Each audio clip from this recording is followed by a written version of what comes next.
The meeting with a brief moment of silence or prayer and a pledge of allegiance to the United States flag. No one is required to participate or be present for any of these, and being in this portion of the meeting is completely voluntary. Tonight's prayer and pledge will be led by Mr. Stan Vaught. Ms. Maxwell, Yes. for Mr. Vaught, I'd like for us to remember the family of Greg King. He's been a SRO for Rutherford County for a long time, very special young man. His brother Joey King was my SRO at Oakland, and I don't see any way it could ever get any better than what Joey was. And Greg was the same type of guy. So I'd just like to remember his family. He had, just remember him in this tonight. Thank you, Mr. Vaughn. I think that was very appropriate. He's a good fellow. Please join with me in a moment of silence, personal reflection, or silent prayer.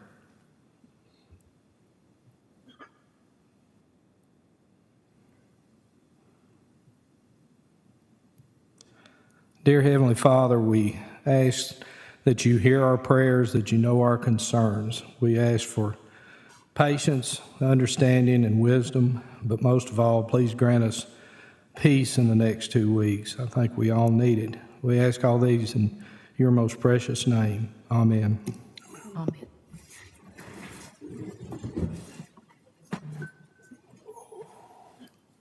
Allegiance to the flag Of the United States of America and to the republic for which it stands, one nation, under God, indivisible, with liberty and justice for all.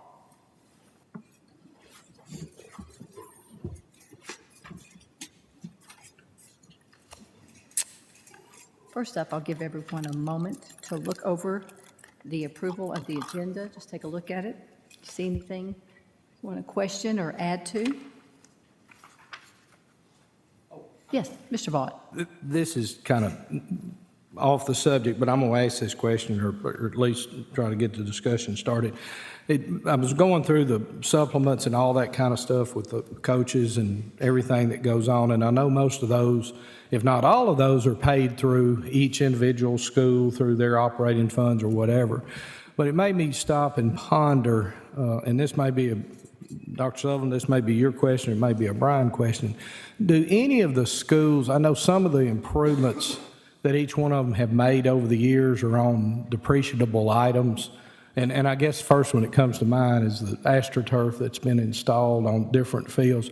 Are we encouraging any of the schools to, as my father and grandfather would say, lay back some money for when those surfaces expire or wear out? Is there a policy that we've developed here over the years? There's not a policy other than the funding to replace is strictly on the schools. And that was up front when those were put in place, was that funding had to come from the schools, and how they see fit to do that is up to them. Am I concerned about how that's going to come to fruition? I am. I think the thought about putting it in policy is most of these are funded from outside boosters. They do run through our books. Right. We could definitely have that discussion. I don't know how we would, Mr. Runny, anything you want to add to that? And not to put you, I know this is kind of off wall, but it just, we're in the middle of budget season. We're going to come up. This is a long-term problem. Could be a problem. Only probably 3 or 4 years away from it could our be a first problem, and I replacement, just say. want to, if there's something we can encourage different schools to do. As of right now, I mean, just knowing from some of the facility fees and things that they collect, most likely it's not being stored back to be able to pay for deferred maintenance on these projects. So it is something that should be highly encouraged, I do believe. But as of right now, I'm going to guess that the majority of the schools do not have the funding to pay for these large amount of projects. It's something we probably need to encourage them. I'm like Mr. Vaught. You got a 10-year lifespan on these surfaces, and it takes $1 million right now probably to put them on, and by the end of 10 years, the cost, it wouldn't surprise me if it didn't double. Right, and I think that's what was in the back of my mind. I'm all for these coaches getting supplements. That's not what I'm talking about here, but I know human nature is this way, that if you see a great big pile of money somewhere, it's easy to, yes, that's okay, let's spend it on that. I don't know if y'all's household runs like mine and Terry's does or not, but we, every now and then, yeah, we'll go do that. And then sure enough, as soon as we spend that money, we wish we had it because the heat and air unit will go out, or we got to have a roof on the house or something like that. So anyway, I don't know. I'd like to have, I don't want to dominate the meeting tonight on this, but at some point in time in the next 6 months, could we put that on the agenda? Sure. Get through. Yep. I think when we get through this budget year, maybe let's bring it up in August, July or something when we're a little slower. How about that? Sounds great. And I'll bring it up we have a principals meeting, our monthly principals meetings on Wednesday. And so I'll bring it up to our high school principals to go ahead and start thinking about what is, I'm sure they all have a plan, but what is their plan? What is there? That's what I'd like to know. And if they can learn, we can learn what the plan is. If they can help each other with what their plans are, it may keep us from having a stumbling block 4 years, 10 years down the road. Thank y'all. Yeah, that's very good. I was actually told that the booster clubs were putting back money, but I haven't seen anything in writing, but that's a good point. Well, Yes. if it costs $2 million in 10 years, they need to be putting up $200,000 each year, setting back. Yes. And when you look at it from that standpoint, somebody better get on the stick, because it'll be on it before you know it. Mr. Tidwell. Yeah, Dr. Sullivan, can you give us an idea what that's going to cost? I mean, we're speculating here, but you said the first one's coming up 4 years from now. Is that Blackman? Roughly should be. They were the first one, and that's just totally a guesstimate. I haven't had just a check to see how worn out theirs is. I know that they were 10 years is their life cycle if they're not used other than for the sports they have at the school. But one of the great things for us is that we allow community use. And so that's definitely going to lessen the lifespan a little bit. But I'll have to get from each school kind of where they're thinking life cycle wise. But that'll be I can add that to our principals meeting agenda. Thank you. Moving on to the consent agenda, is there anything else that you'd like to bring up, take a look at, add to?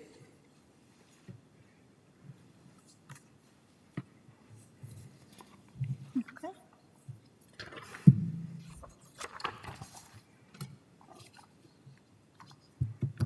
Next, moving on, we don't have any speakers tonight, but we do have the RCS difference, ACT recognition.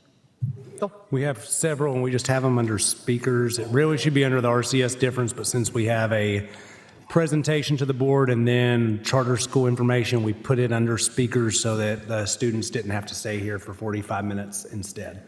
Or they're more than welcome to stay here if they want to, but Dr. Martin's going to lead us in recognizing our perfect score ACT students. Good evening. So I'm honored to talk to you tonight about some of our most accomplished high school academic students. So as an elementary principal, there is nothing like the very first day of school and watching a 5-year-old in their first day of school as a kindergartner. As a high school administrator, I can tell you there's nothing like the last day of school and watching those 12th graders walk across that stage. I'm trying not to get sentimental, got one this year. Watch them walk across the stage after 13 years of hard work. And as an 18-year-old, when you've invested 13 years of your life, that is more than all of your life almost. And that's everything that they remember from being that kindergartner to there.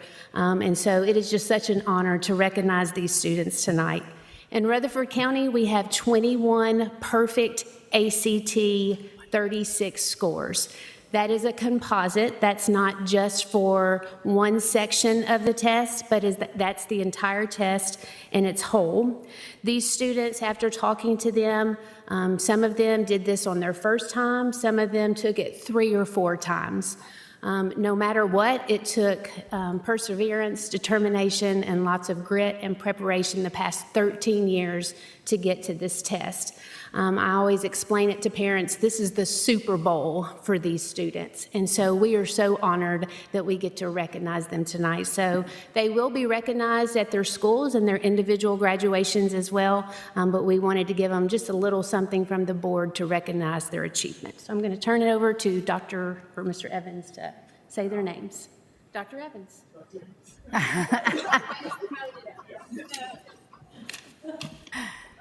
Doctorate of something, for sure. Useless knowledge. So thank you, Dr. Martin and Dr. Sullivan, for asking me to do this. This is always great to be able to celebrate our students. Dr. Martin has a senior graduating this year. She gets very weepy, so we won't bring that up. I have a junior who is right behind hers.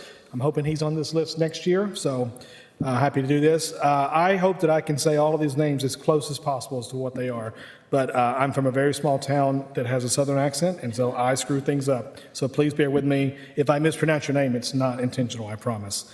Our first one is Jonathan Timothy Ryan Bell. I got that one.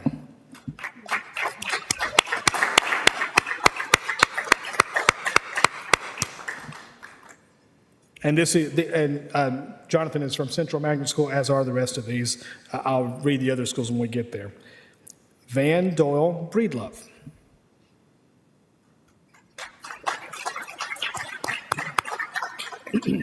Ethan Andrew Bright.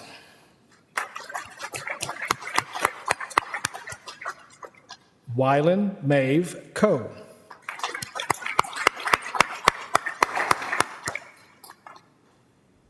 Evan Gibson.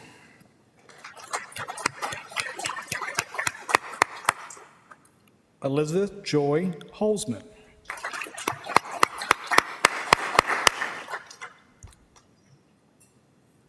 Jaden Clara Johnson.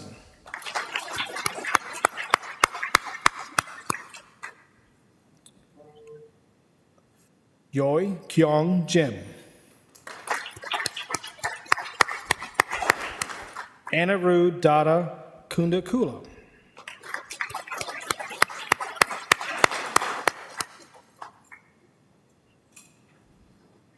All right. Grayson Lynn.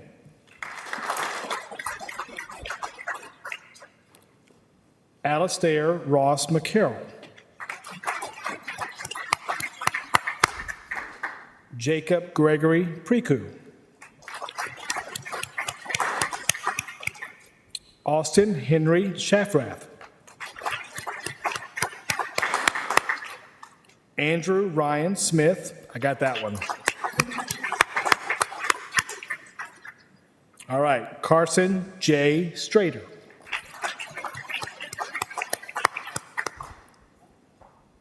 Aiden William Strickland.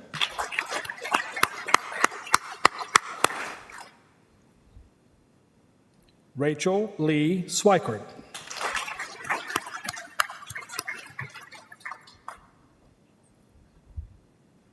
Karunya Vadatula.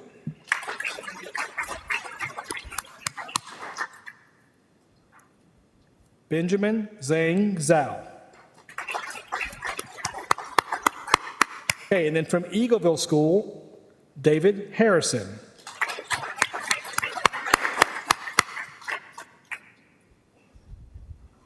And from Siegel High School, Isabella Jordan.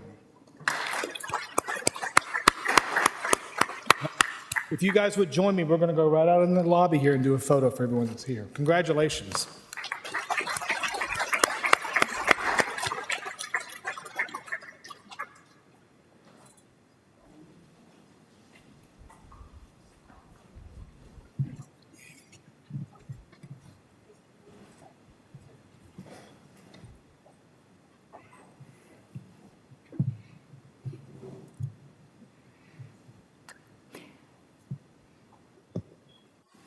I hope we're all going to MTSU. Hope a few are going to wear the orange and white. He was. He was. I saw it. So I wondered about the smile. And while we're doing this, I am changing chairs. I'm not going to shrink the entire time.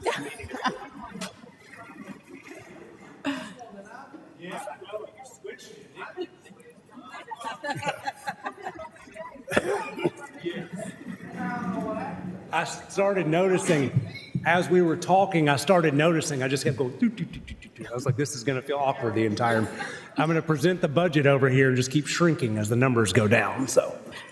If the public like to know what we do before the board meetings, we swap Switch chairs to see what, yeah, well, it was me Better get tonight. here early to get the good stuff. Yeah. I was the last one in here, that's what happened. That's right. Next, Yes. Snooze, you lose. Yep.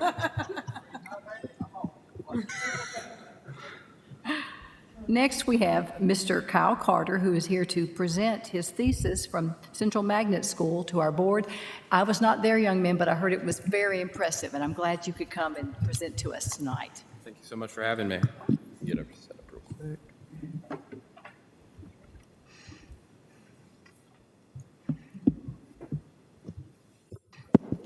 While he's getting set up, this is a very interesting topic that ought to be interesting to every board member. So it's going to be really good. So thanks for coming.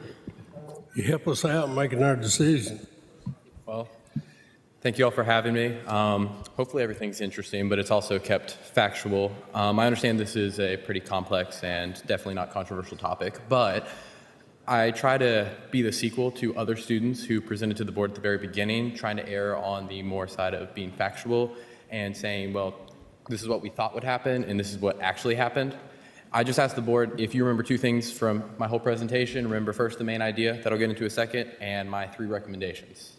Everything else, it's filled with different personalities and different quotes, but those 2 things are the main idea. Like I said, our main idea is going to start out with what if we're wrong about phones, but I think everyone knows if I'm standing here, we are wrong about phones. So that's more of a statement rather than a question, because I don't think anyone could say all the way back in 2007 when we first had the first iPhone that we thought this was going to happen or we had AI, because we just didn't know what was going to go with phones. Now, I don't say we're wrong as the board is wrong, and I don't say we're wrong as the students are wrong, and I definitely don't say we're wrong as the teachers were wrong. I mean we as a county, because we as a county are responsible for our students' education, and if we're wrong about phones, we as a county need to own up to it and try to fix it. Now, this is Tennessee state law, and I'm not going to touch on it too much because state law is state law. However, this is Rutherford County policy. And a couple different things I want to move on and speak about first is the word stored at the very first line. There's going to be wireless communication devices, so long as such devices are stored and not in use, students may possess. Now, the name of the game for laws and policies is killing vagueness, because vagueness causes conflict. And I asked the board, if we say stored, what do we mean by stored? Do we mean in our pockets, in our backpack? Do we mean on the desk? Do we mean in the desk? That kind of vagueness causes conflict between both teachers and students, because we're looking at having 2 different interpretations and having every teacher with their interpretation, which then causes issues down the road. Moving on, I'm not used to numbers. I'm not one to use numbers, but the biggest one I want to say is 14%. And you're looking at me probably like, why did he just put 14%? But 14% is how many students are satisfied with our school's phone policy. You may ask why that is so low, and I'd say that vagueness causes conflict, and that conflict comes in statistics. Now, these are not questions that I pulled straight out of thin air.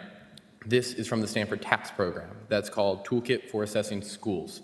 That was created by Dr. Jonathan Haidt, the same person who made the laws based off of research that our policy reflects.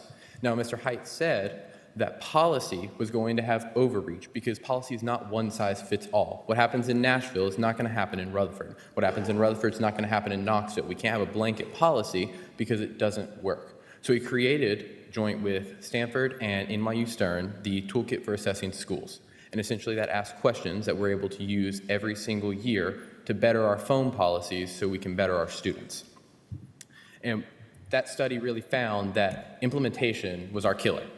It wasn't necessarily the phone ban itself, because phone bans are good.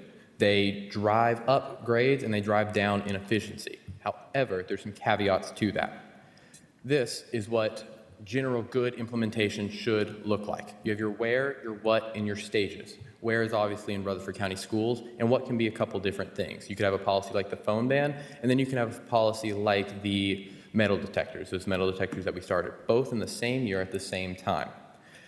On top of that, Rutherford County policy implementation is kind of like driving a car. And this is a Rutherford County student driving his very first car. Normally, just like driving a car, and with good implementation, everything's good. Everyone's happy, and we all know where we're going with one good direction. Now, that's only because we set our goals, and then we eased into it. We went from 0 to 60. Now, compare that to what normal policy implementation with the phones look like. We went 0 to 100 at the very first day, and then changed past 3 times. I can count no less than 3 times we changed policy on personal devices the first day of its implementation. What that causes is chaos for students and teachers and admin alike. Why? Because poor implementation leads to students not understanding the most recent updates in policy, because that recent update happened in an email that they never saw 15 minutes ago. Now, what does that chaos cause? That causes students to perceive staff and other Rutherford County employees enforcing a school cell phone policy unfairly. I said I'm not one for statistics, but another number I'd love for you to look at is 20.5%. That is how many percentage of students say 0% or never is a policy implemented correctly by Rutherford County employees. Compare that to what Rutherford County employees believe they are enforcing their policy fairly. You see 40% say they're almost 70% complacent in allowing for a fair policy. Now, that's not just a statistic that has no correlation. Because we were vague and because we had poor implementation from the start, we have teachers and students who both believe they have 2 different uses of a policy and 2 different interpretations. That further causes conflict and has so many students being written up purely because implementation was poor. Now, these are a couple of different challenges that teachers faced while they are implementing and enforcing the phone policy. First off, we have students in the hallway that they don't know their names, which is a common thread between many teachers. We have so many students in Rutherford County, we can't put names to faces quick enough. Now, the next one I want you to look at is knowing whether or not it's been approved to use for educational purposes. I had a couple different teachers come to me and say, we don't know what's approved and what's not approved, and they actually suggested a spreadsheet by school that admin approves. And lastly, the key words I want you to look at is at the very bottom, where it says students fell in line easily after that. It's coming from a teacher.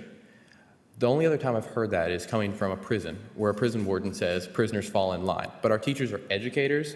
We shouldn't be using that kind of language when we're talking about our students. We should be building up and educating them, not policing them. Because a byproduct of policing students leads to quotes like this, where a student had to call their mom because they were sick, but the front office wouldn't let them because they didn't believe that student needed to call. Well, I'd argue managing student health is both in Rutherford County policy and in Tennessee state law. However, because of poor implementation, both student, teacher, and office staff didn't understand that that student should have been allowed to use their phone or personal device to contact their parent.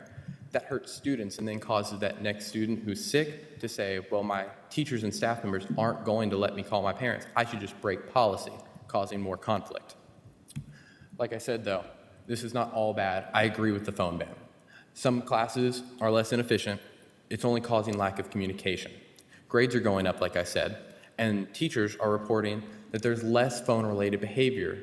There's less phone-related issues, and there's just less phones in general. People are talking to each other. One other thing teachers were saying is they had a lack of positive admin interactions with staff after this phone ban went into place because of how much conflict was being created between both admins and teachers, because now teachers are on edge, they're going to get caught and punished for students being on their phones. Compare and contrast that with what admin is saying. They say they helped with personal interactions. However, teachers directly contradict that. And lastly, admin is saying that state policy is very pleasing. While I would agree that many agree with the policy, I'd argue that even admin doesn't know that it's not state policy, it's state law which dictates a policy. State law only dictated that a board must create a policy. It did not dictate that students may not use their phones. It's a clear misrepresentation and miscommunication that leads to more conflict. Another miscommunication that can be found, especially in social media, is actually from our own board members that are posting saying only phones have been banned bell to bell. Now, I pulled this in March. However, this same comment is in March when we started in August with this. Now, if we have school board members not understanding that personal devices that have a wireless communication are banned, we can't expect admin and teachers to do so as well. But on top of that, if we don't have admin and teachers following what policy Rutherford County puts forth, we will have students who don't follow policy as well. I was sent a couple different anonymous pictures after my thesis, a couple of which with teachers with 30-minute phone calls or admin and principals at other schools posting students on their TikTok pages with the caption, "Hope your day gets better, shut the F up," in reference to their student getting expelled. Those same pictures are currently live, and they're actually on reels on multiple different places. I had one student, and a direct quote is saying, "Teachers who don't have their phones out during class, but for emergencies, are teachers who don't have conflict in their classroom." Why? Because if they follow it, students are going to follow it more of the time. But if you have teachers posting and you have teachers on their cell phones, you're going to have students say, well, if that teacher or admin's not following my policy, what are we going to do? Because those same teachers in black who are upset with a student in yellow using their phone are probably the same teachers hiding their phones behind their clipboard, and they're using it in their off time. Further, there's a couple different posts from different substitutes and teachers who are saying mixed reviews, saying that policies are hard to enforce like this, and they're saying that they don't have these issues. Now, I understand it's state law, but there's a couple different things we can do because we can always adjust a policy to be more compliant with state law. Currently, Rutherford County policy is more strict than state law mandates. State law requires during instructional time. Rutherford County policy dictates bell to bell. Now, I end this, and I wanted, like I said, to dedicate about a third of my presentation to what do we do? Because this was not meant to be an argument of saying everything is wrong. It's, well, here's some issues, here's how we fix it. So I structured and told the people I was presenting to draw a line through the paper if they're taking notes. Why? Because that blank space under the line means we need to draw a new slate. We need to act like this policy was never in place and implemented again next year. And what we're going to do to fix the issues that we have is a tiered system. Everything can be given right here, right now, and everything can be implemented starting Thursday. So for first, we have office spaces designated as emergency contact zones. The board already pays for a pass system that every student uses on their computers. Why not add a section at the office, no questions asked, where students can be tracked how much time they're using by day to use their phone to text or call for emergency purposes. Emergencies don't normally take more than 5 minutes, and if we have that, then we have less students getting written up for responding to their parents' or work's emergencies. Second, allowing students to have their phones during lunches and study halls is a common thread, especially in Wilson County and Williamson County. This is something they did. Why? Because just like a job, students are allowed to have breaks. Just like Rutherford County employees able to have their planning period and their lunch, they're allowed to use their phones during that time and any personal devices in the same way. Why are we treating students as if they don't have a job, which is school, and we're controlling what they do when they're supposed to be A, talking to their friends, or B, studying on their own? If a student wants to listen to music during non-instructional time, being study hall, I don't feel, and the facts dictate, that students should be allowed to use their phones, their music, their personal devices. And lastly, most importantly, we need to create a feedback loop. Just like I started with this presentation all the way back in August, we need to create a feedback loop for students. If we're going to start with a blank slate, we need to ensure that we're able to come back next year and say, this is what worked and this is what didn't work. Because the main goal about a policy is not unplugging Rutherford, it's plugging in Rutherford to technology, it's plugging them into the real world, and it's plugging them into being functioning members. And with that, I want to thank everyone for meeting me with my presentation. I'd love to answer any questions everybody has. Yes, Mr. Salas. Thank you. Thank you so much. We were actually invited to attend your presentation at Central High School, and Mr. Vaught and I, we were there, and we were very highly impressed and pleased with your presentation, so thank you for coming. One thing that I said there in front of the students, I will say here, is that I know many have not participated with SCOPE, but SCOPE is a really good conference to attend and see kind of the action happening when students are actually trying to implement policy. So going through that and hearing your presentation has made me want to say and look into why not create that, what you're talking about, the feedback tool of some sort, of where we allow our students provide feedback of when it comes to policies that we're thinking about, implementing, whatever, wherever they are on the stage. But I think it behooves us if we have some sort of method where our students can speak into and provide feedback about policies. Or maybe there is a policy that they think that we should have, that we didn't think about, whatever idea, that they can get involved in that process a little bit. Thank you. Any other questions? Yes, Mr. Vaught. I'll make this comment. And I told Kyle this when we were over at Central. I didn't ask him to come, and I appreciate y'all allowing him to speak before us. I thought it was a very articulate argument or presentation. It was very thoughtful. And it being his senior thesis, I thought, well, what better people to present it to than us?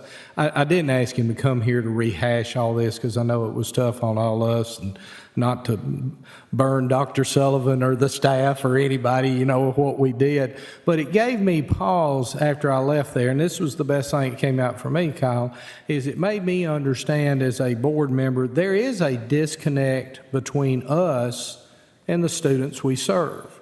And sometimes that needs to be, you know, I know we're the adult in the room, right? You know, we have to make those decisions. But I think if we had maybe different information or better information, sometimes it might be a different outcome or the policy might be different. And the final thought was, I told Kyle, I said, when he runs for U.S. Senator, I'm in. He's very articulate. I'd send him to Washington to represent me right now. Anyway, Kyle, thank you for doing this, and thank the board for allowing him. Thank you. Thank you all for Mr. having me. Tickle. Ms. Maxwell. Yeah. Kyle, I got a question for you. You said in lunch and study halls, thank you for coming, first off. You know, it's challenging to come here and speak before a board and put your presentation out there, especially when there's differing opinions on it. So appreciate you coming up. But you said lunch and study halls should be open for cell phone use, and you said the facts dictate that. What facts dictate that? So actually, I emailed my thesis to all of you, which uses a Likert scale, which measures student well-being. And essentially, students are continuously saying that, yes, they're talking to their friends more often, but they're also not getting communications from their outside friends at other schools, their parents, and their other coworkers. And for those students that maybe their family relies on that income stream that they provide, their bosses aren't able to get a hold of them. And lunches being at the very midpoint of the day provides a area for students to be able to check their phone, look at what their boss says or what their mom says, and also connect with those students that are at another school, which then includes and improves social well-being. Do you think the overall benefit outweighs some of the harm that goes along with that? Because as you mentioned, there was academic performances upgrade, relationships have gotten better. So in your studying, you mentioned that as being a positive, and of course, there's always going to be some negatives as well. So which one do you think outweighs the other? I think student well-being outweighs test scores. I think if we are increasing test scores but having students not having a good mental and social life, they're not going to be prepared for the real world, because you can have, just like we had, perfect 36 ACTs, but if you're not able to speak to people and communicate via cell phone and face-to-face, of course, but if you're not able to communicate and you're being told 24/7 what to do and not have a space to express yourself, you're not going to be successful in the real world. I think it's interesting. Look, and I'm not pushing back at you directly. It's just an interesting topic to talk about, just because the face-to-face interaction, that social part of relationship building, is probably, to me, has a lot more weight than even the contact we see, like on social media and stuff. People say stuff on there they wouldn't say face-to-face because of the difference in relationship. So I think that's, if you see I'm going to say the millennials past, a lot of us look at the generation below that didn't grow up straight with cell phones the whole time, and we think that there's a disconnect between that relationship building. So it's just an interesting back and forth between a student's perspective and the board's perspective. I enjoyed the presentation. I think one thing that you did mention that I fully agree with 100% is implementation is key. If it's not implemented, then it doesn't matter. If one teacher's doing it one way, another teacher's doing it another way, and the policy says that it's to be done this way, then that looks very unfair, especially for students that happen to land in a class that is getting a little more freedom than one that's, a little bit stricter. So I think that's something very important to look at. I got your 3 points marked down here, so we'll look at those as we move forward. But some interesting ideas and thoughts. I just wanted to push back a little bit. Dr. Sullivan, Yes. I have a question for you. Thank you. Thank you so much. Seeing this presentation has made me, got my wheels turning a little bit. Do you think that we could, don't have to answer now, something that you can think about. Do you think that we could look into using the cell phone as an incentive? For example, let's say that the class in elementary school they hit some kind of goal. And because they hit a goal, they can have a time where they can be on the phone or something like that. Like, could we look into, is that something that we can look into in looking at the cell phones being used as incentive for hitting some kind of goal for each school, for each grade band? Because it'll be different for middle and high Be school. different for each grade band. I'd like to talk to our principals because they'd be the ones most impacted by anything like that. And of course, it'd be up to the board to change our Absolutely. policies as well. I know that student perspective may not love it. From a Right. teacher and admin perspective, I think we've enjoyed it. I hate to Yeah. say enjoy because we expected it to go south, and we've been much more successful than we anticipated. Yeah, and I will be honest, and I appreciate the feedback, but I had a lot of teachers called and complained before the cell phone usage of the battle that they were experiencing in the side of the classroom because the students were too glued to the phone and not really wanting to pay attention. And I don't want to speak other issues that were resulted out of that. So that kind of eliminated all of that. All of those issues have been gone. But at the same time, hearing the students and seeing that, you know, it's strict. Sometimes when you're like, I don't know, maybe if we can have some flexibility in looking into We do, like incentives. during pep rallies and that different types of things, we do allow them to have them during Yeah, those times. okay. Yeah, we do allow that already. Okay, great. I didn't know you allowed them. We do. Doing pep rallies and things like that. So there is some little bit of a wiggle room there. There is. Okay. Any other comments or questions? Thank you very much, young man. Thank That was you. very impressive.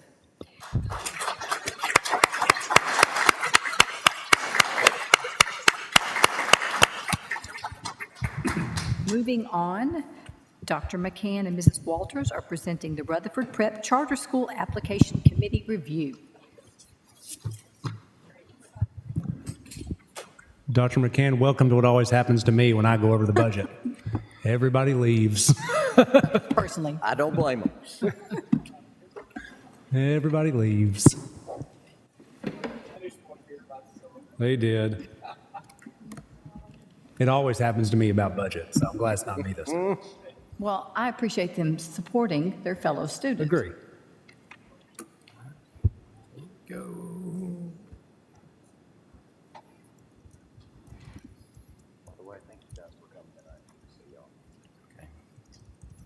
Okay, thanks for your time this evening, and forgive me if my voice gets a little froggy. I'm kind of getting over a little bit of sickness here, but I think I'm on the tail end there. But I'd stand up here in a mask, but you probably would have trouble understanding me if I did that. So, before we get into the review of the application, I do think it's important that we touch base on a few Charter School 101 principles. I know you've all been trained in my Charter School 101. Nobody's new on the board this year, but the state does require, as a part of our annual evaluation, that we do train the board members each year. So I think it's just important that we touch base on the key elements in what it means to be a charter school authorizer, okay? So if you'll oblige me just for a minute, we're gonna run through a couple of these reminders. First of all, remember the state has identified 6 purposes for charter schools. And I think the keys for us, I'm gonna point out a couple of them. The first 2, I think, are key draws for our parents and families in our district, numbers 2 and 6. Number 2, that we provide options for parents to meet educational needs of their students. And we afford parents substantial, meaningful opportunities to participate in the education of their children. So parent and family involvement is a key draw. From what I'm finding out from talking to parents of kids that go to charter schools, this is a big deal for them, the additional options that they have, okay, and that we're providing them. A key concerns for us as an authorizer to monitor, I think, are numbers 1 and 4, which kind of speak to making sure that we're monitoring the performance of the charter schools so that they, A, are helping to close those achievement gaps for our students, and measuring their performance of not only the kids, but also the faculty and the organization to ensure that those kids have their opportunity to reach proficiency on those state assessments. Those are key draws for us of those 6 purposes for charter schools. And just a reminder, the 3 things that a quality authorizer really has to do is, first of all, maintain high standards, but attainable standards for both our applicants and the schools that we monitor. And we do that by using our performance standards framework. It's also important that we uphold the school autonomy and give them the freedom that they need to operate how they wish to, but yet hold them accountable for the outcomes, not the processes. And by that I mean we have to not assume direct responsibility for the success or failure of individual schools, but we have to hold them accountable for those outcomes, okay? And then lastly, to protect student and public interest. They are using public funds. We have to make sure they're doing that properly. Hold schools accountable for their ethical conduct and compliance with all applicable laws. And your own board policy 1.9 says that for applicants, they must present a clear and compelling mission, quality educational program, demonstration of community support, solvent and sustainable budget and contingency financial plans, a clear demonstration of the effectiveness of the model for the target student population, effective governance and management structures and systems, and founding team members demonstrating diverse and necessary capabilities at all phases of the school operation. And then lastly, and this is an important one, clear evidence of the applicant's capacity to execute its plan successfully. Okay?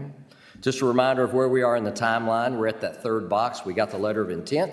Was submitted by the applicant on time and their application on time. We're at the point where we need to vote. We have 90 days upon receipt of that application, and that 90 days are up May the 1st. Actually, I think it's May the 2nd, but that's a Saturday. So theoretically, we could say Monday, May the 4th, but I backed it up to May the 1st just to make sure we get it in, get that vote taken on time. And this is your last meeting before that, or Thursday is your last meeting before that. So unless you wanted to call a special meeting to vote, you'll need to vote on Thursday, okay?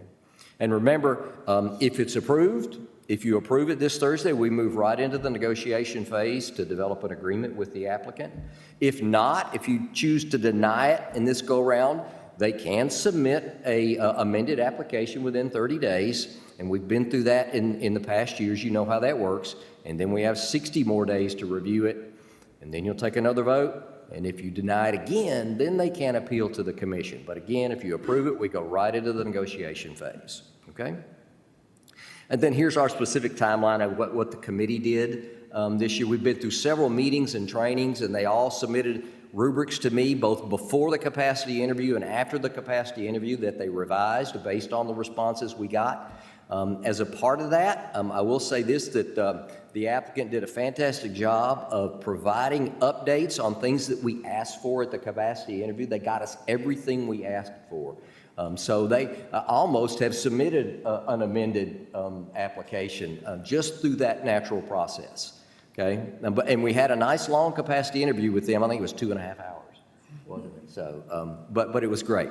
It was a good interaction, okay? All right, so we're presenting the board, our report to you tonight, and again, you'll need to vote hopefully on Thursday, okay? So that's where we stand. So let's get right into the review of the actual application. And I will start out by saying that probably, and I have to say this is one of the more thorough, complete applications that I think I have reviewed since I've been in this position, okay? So let's talk through the initial application for Rutherford Prep. First of all, just a reminder of who the members of the review team were. You'll notice that there are 2 principals, there are 2 parent community members that are on there. Ms. Rosales, again, served as our faithful board member representative on the committee. And you have multiple central office staff with various areas of expertise, not only in accounting, federal programs, facilities and operations, but also curriculum as well. A strong committee. I will say this, and I think you remember this, but just to remind you, we did have one parent who was chosen in the initial lottery of the parent volunteers that we got, who ended up having a conflict of interest because he actually used to work for the organization. So we determined that he should not serve on the committee, and we replaced him with Dr. Ogundokan, who really got up to speed quickly and gave a lot of great feedback. Okay. So we received one application this year from Rutherford Prep Charter School, governed by a group called Rethink Forward. Okay? That is their sponsor. Rethink Forward is their sponsor, and they have engaged with Noble Education Initiative to serve as the charter management organization. This is a group that oversees the operations of the school. Okay? The proposed location, they're looking in an area similar to where Rutherford Collegiate Prep is located. They'd like to get close to that so they can share some services, maybe cut down on some costs. But they have identified 4 locations that are possible in the Blackman area in that zip code of 37129. Okay? Number of schools currently in operation, there are 2, Rutherford Collegiate Prep, Nashville Collegiate Prep, and NEI also manages Knowledge Academy at the Crossings in MNPS, although that's a different governing board. They share the same board chairman, James Bristol, but it's a different governing board between those 2, okay? So here's their mission statement, and basically I'm not going to read it all to you. I know you've received this application, you've received this recommendation from us. We're just going to try to give you the highlights tonight in a more condensed version, but basically they're aiming to provide a personalized, engaging, and challenging learning community. They employ the community instructional model, which you may think of that more in terms of an open classroom model where the grade level shares a large common space for whole group instruction, all the classes in that grade level. But then those rooms are easily dividable with partitions. This is the way they build their facilities, where they can break out into small groups, smaller units, do some intervention, do some enrichment, or just work in small groups together. And that's their model for instruction in a nutshell, okay? Here's what their proposed enrollment looks like. Year 1, they hope to open with 765 kids, spanning the grades of K6 and 9th. And then they're going to add a grade, a 7th and 10th the following year, and then they'll add 11th. Finally, they'll get to where they are K-12 in year 4, but their full enrollment won't hit till year 5 with this 1,565. Just as a point of comparison, Rutherford Collegiate Prep, the other school that they govern in our district, right now has 409 students. They're projecting 600 for next year. Their full capacity, according to their original application, says 770 students and they're just K-8, okay? So. Maxwell? Yes. I'm sorry, can I ask a question about that? Shoot. On this particular graph here. So is the 765, is that just cumulative, including the school that's currently already in operation? No. This is a separate school that we're talking about. This does not include Rutherford Collegiate Prep, if that's what you're asking. And they're proposing, yes, that's what I'm asking. They're proposing opening with 700, I'm trying to see if I read that right, 765 students, their opening year? They are. That's what they're proposing to. If they hit their targets in year 1. Okay. This is what they hope to do. Okay? Okay. And I'll let Ms. Walters talk to you a little bit about the overall summary.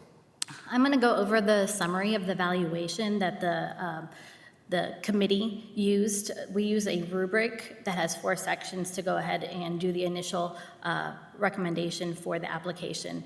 The 4 sections, the rating for all 4 sections must meet the standards of the rubric in order for the application to be recommended for approval. As you can see in the table, there are 4 sections, and then we give a rating for each of them. The first is educational program design and capacity, and the review committee rated that as meets standards. Second is the operations design and capacity, which the committee rated as also meets the standards. The third section is the budget and finance, which we gave a rating of partially meets standards. And then the 4th section is the addenda, attachments A through C, which we rated also as partially meet standards, primarily for attachment A, which gave a relationship between the proposed charter school of Rutherford Prep and comparisons to other schools that are in the same network as that. So ultimately, the review committee recommends the denial of the initial application of Rutherford Prep based on the application failing to meet the standards of the rubric in 2 of the areas of budget and finance and the attachments and addenda. We're going to go through each section, all 4 sections, and talk about some strengths and some concerns that we had for each section that ultimately led to the rating of each of these. We'll start off with Section 1, Educational Program Design and Capacity, looking at the concerns and questions that the review committee had. The first was the Ready reading curriculum that the charter intends using is not aligned with Tennessee state standards K through 8. Also, while the community instruction model that Dr. McCann went over that the charter uses is unique and innovative, current levels of performance call into question its true effectiveness. There was a disconnect between what was stated and observed practices due to using our due diligence conducted by the committee. After talking with the Charter Commission, which is the authorizer of the present Rutherford Collegiate Prep, they stated that during their annual site visit that they noticed that those classrooms that have that grade band all in one big area, they weren't necessarily using those partitions for small groups, differentiated instruction, and they saw students primarily on devices at that time, and that was throughout different grade bands. It needs to be noted that when we, as a charter committee, went to the school to observe, that is not primarily what we saw. We saw the partitions being used, the small groups happening, but I think it needs to be stated that when they had their annual site visit, the Charter Commission was seeing something different. I also do want to remind you that in this section, Section 1, the review committee did give an overall rating as meets the standards. Also, a lack of community engagement in the development of the plan. It was stated that there was not a lot of community outreach to see whether they were in proposal of a development plan of a new charter school. We, as a review committee, went ahead and compiled a survey that was sent out on School Messenger on February 11th and was open until March 31st. We asked the community to go ahead and give us some feedback on their support or demand for the new charter school in the area. There were 355 responses to that. Question 3 states, do you fully support the approval of a new charter school application submitted by Rutherford Prep? Out of those 355 responses, 298 responded that they were not in support of the new charter school application for Rutherford Prep, and 57 stated that they were in support of it. We went ahead and looked at the answers from the survey, and we compiled some narrative to go along with that, why people were in support and why they were not. Looking at the pros, there were 20 responses that people felt that it gave more educational options and a school choice for the community, which is the whole purpose of charter schools. 6 responses stated that charter schools have a better academic outcome. 5 responses agreed with that school model, that community instruction model that the school intends to have. And 3 responses believe that traditional Rutherford County schools were overcrowded, and that will alleviate some of that. Looking at the cons, there were 154 responses feeling that funding and resources were being taken away from our traditional Rutherford County schools. 64 responded that they felt there were low academics in the school and the current school is failing, and they had reservations about NEI as a corporation as a whole. 27 responses regarding they felt there was maybe lack of oversight and accountability for the charter school. And then 23 responding that they worried about staff standards, retaining teachers, standards for teachers. And then 15 stated that they felt it was more of a moneymaker that divides our community rather than bringing it together. Ms. Maxwell. Yes. That was a question about the survey, real quick. How do you, when you say you've asked the community, what does that look like? You reach out to like Blackman parents? It's a school messenger survey, Okay, so these are students Rutherford County. that are already in the public schools here, traditional schools. And then it was put on our website too, so anyone could go to Rutherford County, click on the link and be able to take the survey. And do it as from well. there. Okay, great. I was just curious. Any other questions? Nope, we're going good. We're here. Okay, so I will say this, you'll notice that we did rate Section 1 as meets the standards because the committee felt like the strengths of the application outweighed the concerns and questions. Let's talk about what those strengths are. First of all, their instructional plan is rooted in evidence-based, proven strategies from researchers like John Hattie, Robert Marzano, Carol Dweck, all folks that are recognized in the educational world as having extensive knowledge of what works well in schools, and they refer to those strategies throughout their application. We also felt like their 9 through 12 offerings did provide an extensive college and career readiness program, many options for kids. They are a Cambridge model school. They offer multiple career pathways for their high school kids, multiple honors classes, and multiple AP courses. We love their daily schedule because it reflects a commitment to providing support to all levels of learner. They intentionally schedule 2 blocks in their day. One is called a success block. This is where they can focus on some Tier 1 type interventions, some enrichment, small groups, differentiated instruction. But they also have an RTI block built into their schedule where they can focus on providing those Tier 2 and Tier 3 type interventions that are required by the state RTI model. And they would be the first one of our charter schools that actually has that in their daily schedule. So we were definitely fans of that. Great. One thing I left out, though, is their pupil-teacher ratios. They're perfectly aligned with those state maximums, 20-to-1 in lower grades, 25-to-1 in the middle grades, upper grades, 30-to-1. And they commit to having their CTE courses meet that mandated threshold of no more than 25-to-1. Okay? So let's go on to Section 2, the operations design and capacity, which we also rated as meets the standard. Yes, Mr. Vaughn.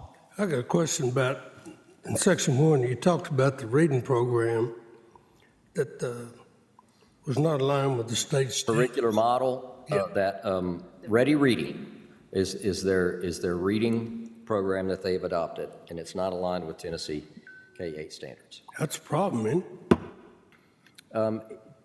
Typically, charter schools, oftentimes one of the waivers they request is not to have to use state-aligned materials, and it would be up to us if we granted that waiver. But right now, that's the program that they are calling for. So state lets them do about what they want to, that's what you're saying. Thank you. They're still mandated to teach state standards, and they're still held accountable for assessments that are aligned with state standards regardless. Okay, so let's go on to Section 2, operations design and capacity. Yes, and like Dr. McCann stated, the review committee rated this overall as meets the standards. So I'm going to go ahead and talk about still some concerns or questions that we had after looking at this section of the application.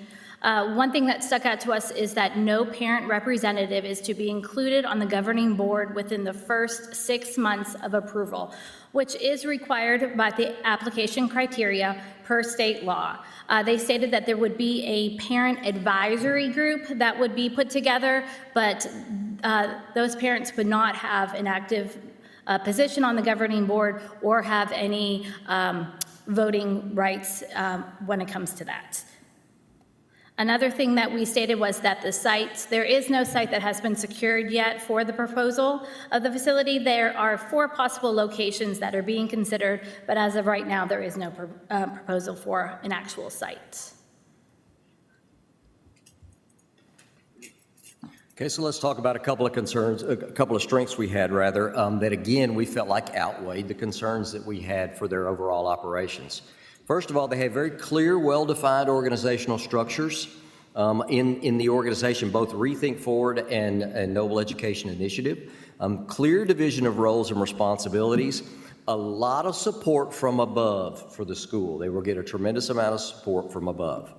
And they have a lot of experience in providing those important Support services like transportation, food service, which we know can be a challenge, student health services. We feel like these are all key recruitment tools to draw families to their school. The fact that they're providing transportation, number one, is definitely a plus. Okay? I just got a question. What about their food service? I'm just interested because we had another charter school that challenged with that. How are they operating that? How they doing? They have extensive experience with that. They have their own providers. They have vendors, and they have shown a history of running a proper food service program at their schools. And we feel like they'll have that. They've probably already got that ball rolling. So let's get on to section 3. This is the first section where we had some concerns, okay? And let's just kind of talk through these a little bit. And let me just start this by saying not only did our review consist of just the application review, but we conducted a tremendous amount of due diligence in speaking with not only the applicant and ourselves. We had a lot of communication back and forth, but also we talked several times with the State Charter Commission, who is their current authorizer of 2 of their schools, and MNPS, which is an authorizer of 1 of their schools, at least at the moment they are. So we have had a lot of input into all this. But let's talk about concerns first of all for budget and finance. One concern of ours is that their staffing FTE budget doesn't provide full ELL staffing to meet state mandated ratios. If you go by their percentage of predicted ELL students and the number of teachers that they are budgeting for, they're 1 teacher short of hitting that 35-to-1 ratio throughout the state. Okay. Which is a concern for our ELL department. You know, that's a district-wide average that we have to meet, but we like for all of our schools to be within that ratio, especially to the large number of ELL students we have in our district. There also was a small discrepancy between the budget and the narrative to provide for sufficient health services. The narrative says that there will be a school nurse. Budget doesn't provide for that until year 3. They do, however, provide what they call a clinic assistant for the first couple of years, but that's not a licensed medical professional. It's just like a paraprofessional. That still has to be overseen by a licensed medical professional, and we're just not clear about that in those first 2 years, okay? But the narrative does say they will have a school nurse. A big concern for ours, this is probably one of the biggest concerns we have in the budget and finance part, is that contingency model for enrollment deficits. If they don't hit that 765, and we don't know exactly what the threshold is, because their only contingency model says, well, if we don't hit our targets, we'll back up and open with only 100 ninth graders, and we're going to house them at the current RCP facility, which is a State Charter Commission authorized building and school. So we're concerned about the feasibility of having 2 different authorizers monitoring 2 different groups of students all in the same building. And if they do have room in that facility to house these additional kids. The question for me is if they have room in this facility, then why are we proposing to build yet another one when we're not filling the one that we have? I had a question when I saw. Yes. I thought it was very optimistic when it said 150 ninth graders. What has told them that they thought they could get 150 ninth graders? 100 ninth graders. Well, I think they place a lot of stock in the fact that they're adding 8th grade to their school next year, and most of those They're assuming schools, those children would go on. They feel like they're holding on to their older kids as they come. They added 7th grade this year. They'll add 8th grade next year, and they feel like they can keep those 8th graders and move them into 9th grade. Okay. What do you know outside of, we offer a lot of things in high school. You know, we have band, we have cheerleading, we have football, we have sports. Are they going to be offering any of those things, or are those children just expected to, the laws is they can? It's a great question, and in our discussion with them, yes, they do plan to offer those opportunities for their kids. It may take a few years to where they have enough money and enough student enrollment to offer everything. But yes, that is in their plan, is to offer all those extracurriculars for their kids. Okay. Okay. Ms. Maxwell? Yes, Mr. Tidwell. Oh, I'm sorry, Tammy, did you? I'm sorry, Ms. Sharp. Sorry. My question, could you just, so we all have a clear understanding, distinguish between the difference in schools, because it's a separate school. So it'd be like they're wanting to build, this application is for a completely different school, similar to like Antioch versus the Blackman one that's already existing. Yep. They're wanting to build another option just like that. But if that plan doesn't work back, we're going to go back into the option that already currently exists. Yes and no. If they can't build a facility right off the bat and house it with 765 kids or close to it, that's their plan, is to back up, start with only 100 kids, all ninth graders, and they're going to house them at the current Rutherford Collegiate Prep facility. Now, that's like having two schools in one building, which is not unusual for charter schools. Sometimes in one building or whatever facility they can find, sometimes charter schools can have multiple schools in the same building. The difficult part there is that they're both under the same governing body, they're both under the same CMO, but they're authorized by two different entities. So how would those shared services be handled? How would, in the funding, they indicate they would be basically paying rent to Rutherford Collegiate Prep So there, for those 100 ninth graders. potentially the accountability could be different. Is that what you're suggesting? It shouldn't be. It shouldn't be. We have the same standards for the most part. Our performance frameworks are modeled after the state charter commissions anyway, so the accountability would be very similar, but it would be hard for us to monitor that. It'd be very difficult for us to monitor that. I don't want to get too far off the questions at the end, but I don't know, I just feel like the 700 is a large, very large number. That's a lot. Why not start with that to begin with? Start with the contingency plan to begin with, build up the funds, look for the place. When are they proposing opening? Not this fall, next fall? 27, 28. Okay. 27, 28. All right. Ms. Sharp? So they currently have the building here in Blackman. Is there a nurse? I mean, surely they have a nurse already existing in that building. I believe they do have a nurse. Do you have a So- nurse like this so- in Rutherford Collegiate Prep? We have a full-time nurse? Yeah, so this Clinic? No, they just have a clinic assistant. clinic, okay, because, I mean, that's pretty general. And it is very common, from what I've read, New York State has many, many charter schools that are all in one same building. So I know it's been done before where charter school opens under the commission, they build another one, another school, and they could petition us for both of them to come under our authority versus just the 9 through 12. That I don't know. I don't know how that would work. I'm sure that's something that could happen, but I'm not sure how, because they're under a 10-year agreement with the Charter Commission right now. Would it have to go back to the charter commission? I don't know. That's a good Is question. that something that, And honestly, I asked them this question when we first met, when we first got their LOI, thinking that, we kind of suspected maybe the same thing, that, well, maybe they're just looking to add high school, make this a bigger campus, all in one, under one authorizer. And they said, no, they want two campuses. They want two feeder systems for their high school. So they want to keep Rutherford Collegiate Prep as a feeder for their high school, and then this new Rutherford Prep K-12 will have a feeder into the high school, and both technically would feed into the high school. So thank you. One last question. So is there more property at the location that they have? If they don't find another piece of land, if they're even looking for one, would they be able to build an I addition haven't to asked that. that? I'll have to ask that question. Okay. I don't know. Thank you.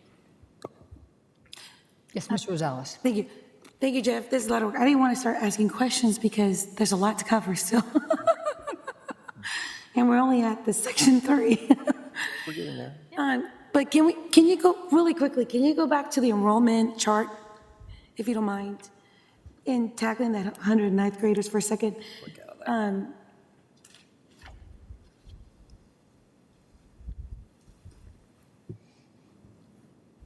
All right, so see, year one, they're starting out with the ninth grader, and technically they're supposedly in the other school.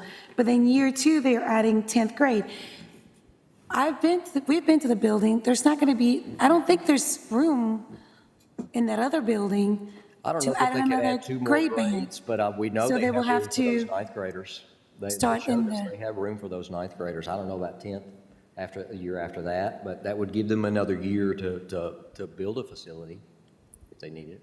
Okay, I was thinking that this facility was going to be used to put the high school, the new one, to put the high school in, not the current, I guess I'm Oh, confused. the new by one that. is going to be K-12.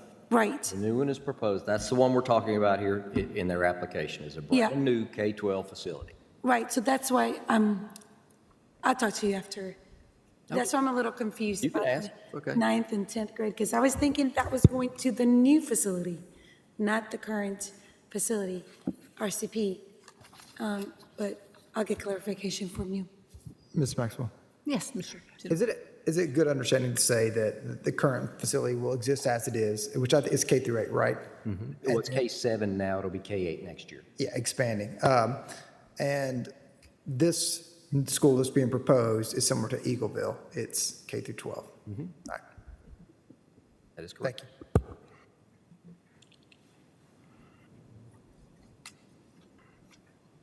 We'll say this while we were talking about enrollment targets. One thing to note is that for Rutherford Collegiate Prep, their target in year 2 was 565 kids. They have 409 at the moment.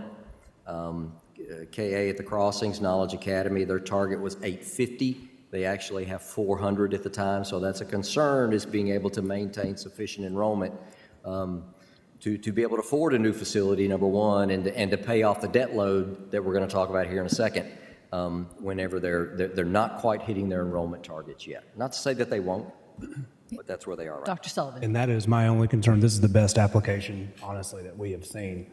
My only concern is that part about the targets. There absolutely is a true up, and so Mr. Runnion's going to go over this a little bit. So we'll just take our charter enrollment. We have worked with the state board. We've worked with some representatives of Rutherford Collegiate Prep, and I'm hoping we're going to continue to make progress. But I'm looking at next year's budget with 3 potential charter schools coming on board where we projected enrollment, and that could be a $15 or $20 million fiscal cliff that we hit just on projected enrollment. I'm hoping we'll make some leeway, but when you, just for us, for example, I will take our 2 authorized charter schools. Mr. Runyon, what is, I think one's going from 205 to, you remember what? I believe it was 240. So that's only $350,000. That's not a big increase. What was the other one? That's Springs. I know, well, Maybe Mr. McCain, Dr. McCain, you may know better. I think it was ACAR was actually going to 380. And they're hitting their targets, like year after year, they're getting pretty close. Rutherford Collegiate Prep is at 410. They're projecting 600. They haven't met that yet, but we are required to budget at the 600. If they don't receive that, then we will get that money back trued up. But you all know, once our budget's passed, our budget's passed. And so I can't get that $2 million back once it goes to the county commission. You guys saw when I tried to get the $70,000, what happens. So it goes there, I'm just not able to get it. And so for our budgeting purposes, you all are going to see we're putting about $3 million into projected enrollment that we very well may get back, but I'm not able to use it for our insurance or our COLA raises. The rest of it was very well earned. It's for students that are already there. I'm very concerned about that the next year when all 3 open at once. Yes, Mr. Vaught. Well, all right, which leads us to this question then. Should we, or is there any guidance given by the state from a budgetary standpoint that we isolate these funds here, you know, and build a box around it, for lack of a better way to put it, and the county commission knows this. This is like playing poker. We don't know what the cards are. No. And really, they don't either. I mean, they can They have make no great way. They're doing exactly projections. like they should be. But You should what the project. dilemma, as I see it, is we have always been able to, for 30 years here, project an increase in enrollment. You can see it, you know, over the last 30 years. It's pretty definite. But with charter schools in the mix now, and now the scholarships, let's call them scholarships, that it really creates a little bit of a budget nightmare that if we're overzealous, then we've got a pot of extra money here.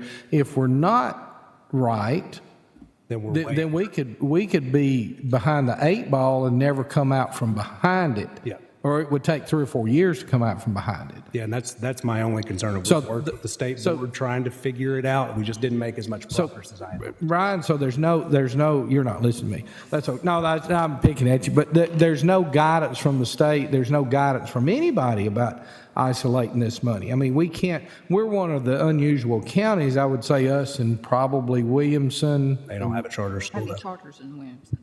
It's just Well- us. Hamilton, It's Davis. just us by the comptroller. We're the only one by the comptroller that has one.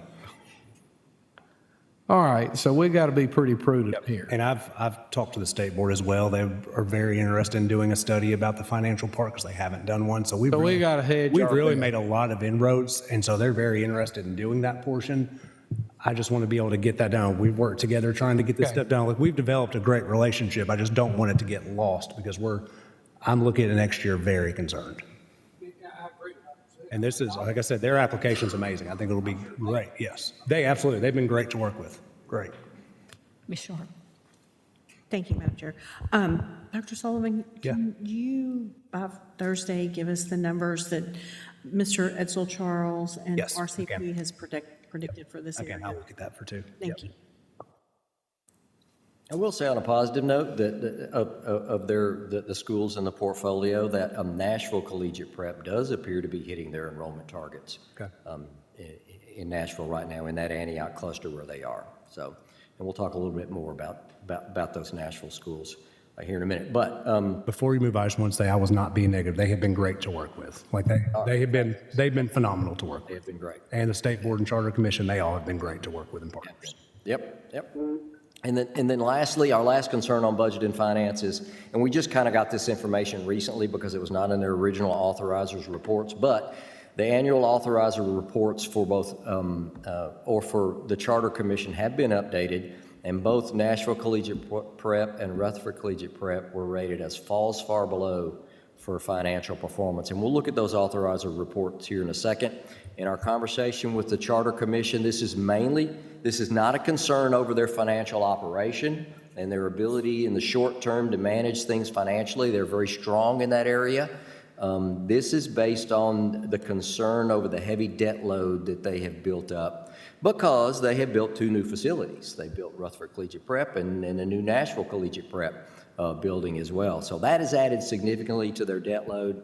But I will say this, and again, the communication has been great. When I sent them a copy of our report last week, Dr. Carney got back to me today with some responses to a couple of our concerns. And one of the things that she reminded me of, and I wanted to point out to you, is that they are using a bond financing structure for those facilities, which is similar to what a school district would do to build new facilities, which kind of gives them a little bit more ability in the long term or to make things sustainable over the long term.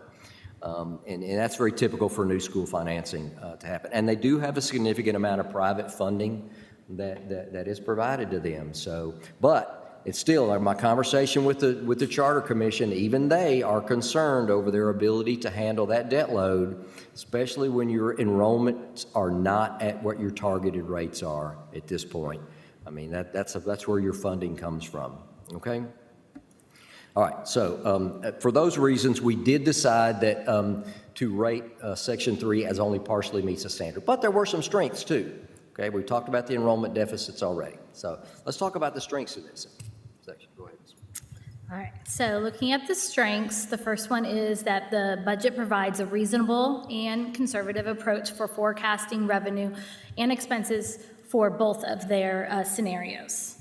Also, Rethink Forward has contracted with NEI to provide financial services to the school. This definitely helps alleviate administrative burden on the school so that the administrators can focus on academics, the student population, and some of the just regular day-to-day things that they don't have to worry about the financial burdens that come along with running a school.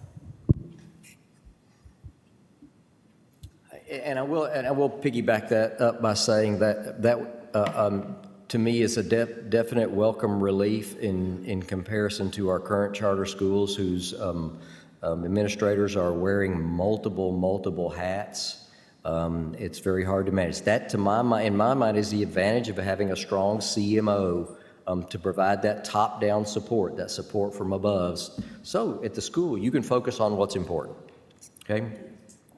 Okay, so let's move on to Section 4. This is new to the application this year.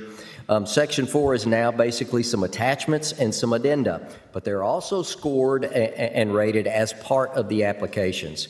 Now, there are multiple addendas. Our applicant was only responsible for addressing the first three of the addenda, A, B, and C. And our main concern, like Ms. Walters told you earlier, lies with addenda A, which is the relationship with existing charter schools. And our concern here is that their academic performance has not been particularly strong, okay? And that's over several years, not just the 1 year for Rutherford Collegiate Prep, but Nashville Collegiate Prep's been in existence 5 years, and then KA at the Crossings has been through its entire 10-year term. All right, so let's talk a little bit about what those numbers look like, okay? Here's a comparison from the 2025. This is just the 2025 report card, and I wanted you to see this because the schools in yellow are the current NEI schools, okay? And in green are our two Rutherford County authorized charter schools, so you can kind of compare the performance. And you'll notice that Rutherford Collegiate Prep, their numbers as a first-year charter school are very, very similar to American Classical Academy Rutherford, also a first-year charter school. Their achievement percentages are around 25%, meets or exceeds the standards. They both had 1s for TVOS. They both had Ds on the report card. So that can kind of give you a frame of references how their performance was compared to one of our first-year charter schools. But then you'll look at NCP, and they're, like I say, they're in their 5th year of existence. They're at a TVOS 3 and a report card grade of C. Knowledge Academy did get a 4 on TVOS, and that'll come into play a little bit later when we talk about the Charter Commission here in a minute. But they're also a C on their report card grade, and this is in the 10th year of existence for them. By the way, I will just so you know, Knowledge Academy is a 5 through 12 school. Okay, so they have upper elementary, middle, and high school. Right now, RCP is a K-6. And they're adding 7th grade next year or 8th grade next year, right? They had 7th grade this year, they're adding 8th grade next year. But this is from the school year 25. Very similar to the report that I presented to you about our current charter schools, okay? So let's take a look at the annual authorizer report data for the 3 charter schools in their portfolio. To do this, I'm gonna have to exit out and click on my link here. Let's get it to work. There we go. Okay. So what you're going to be looking at here is the published annual authorizers reports. And we're going to start with Rutherford Collegiate Prep. They are a Tennessee Public Charter School Commission authorized school. And you'll notice that for their 3 indicators, academic performance and financial performance, both are rated as falls far below the standard. Now, organizationally, they meet the standard, okay?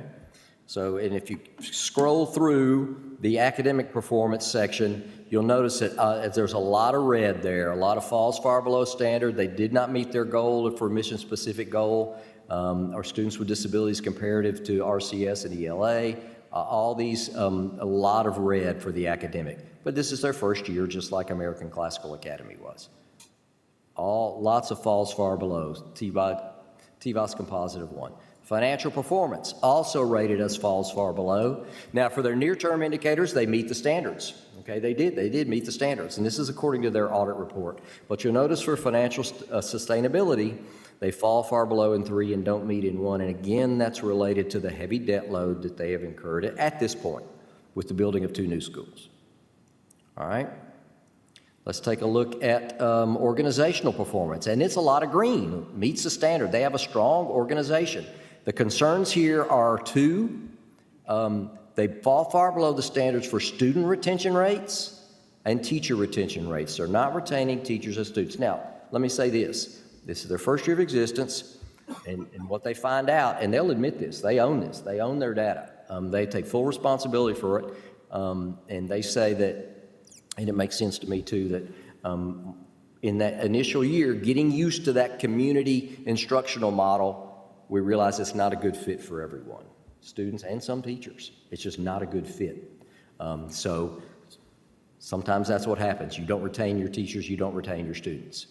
while you're learning how that works. Okay, let's look at Nashville Collegiate Prep. Again, they're in their 5th year. They underwent their 5-year performance review this year.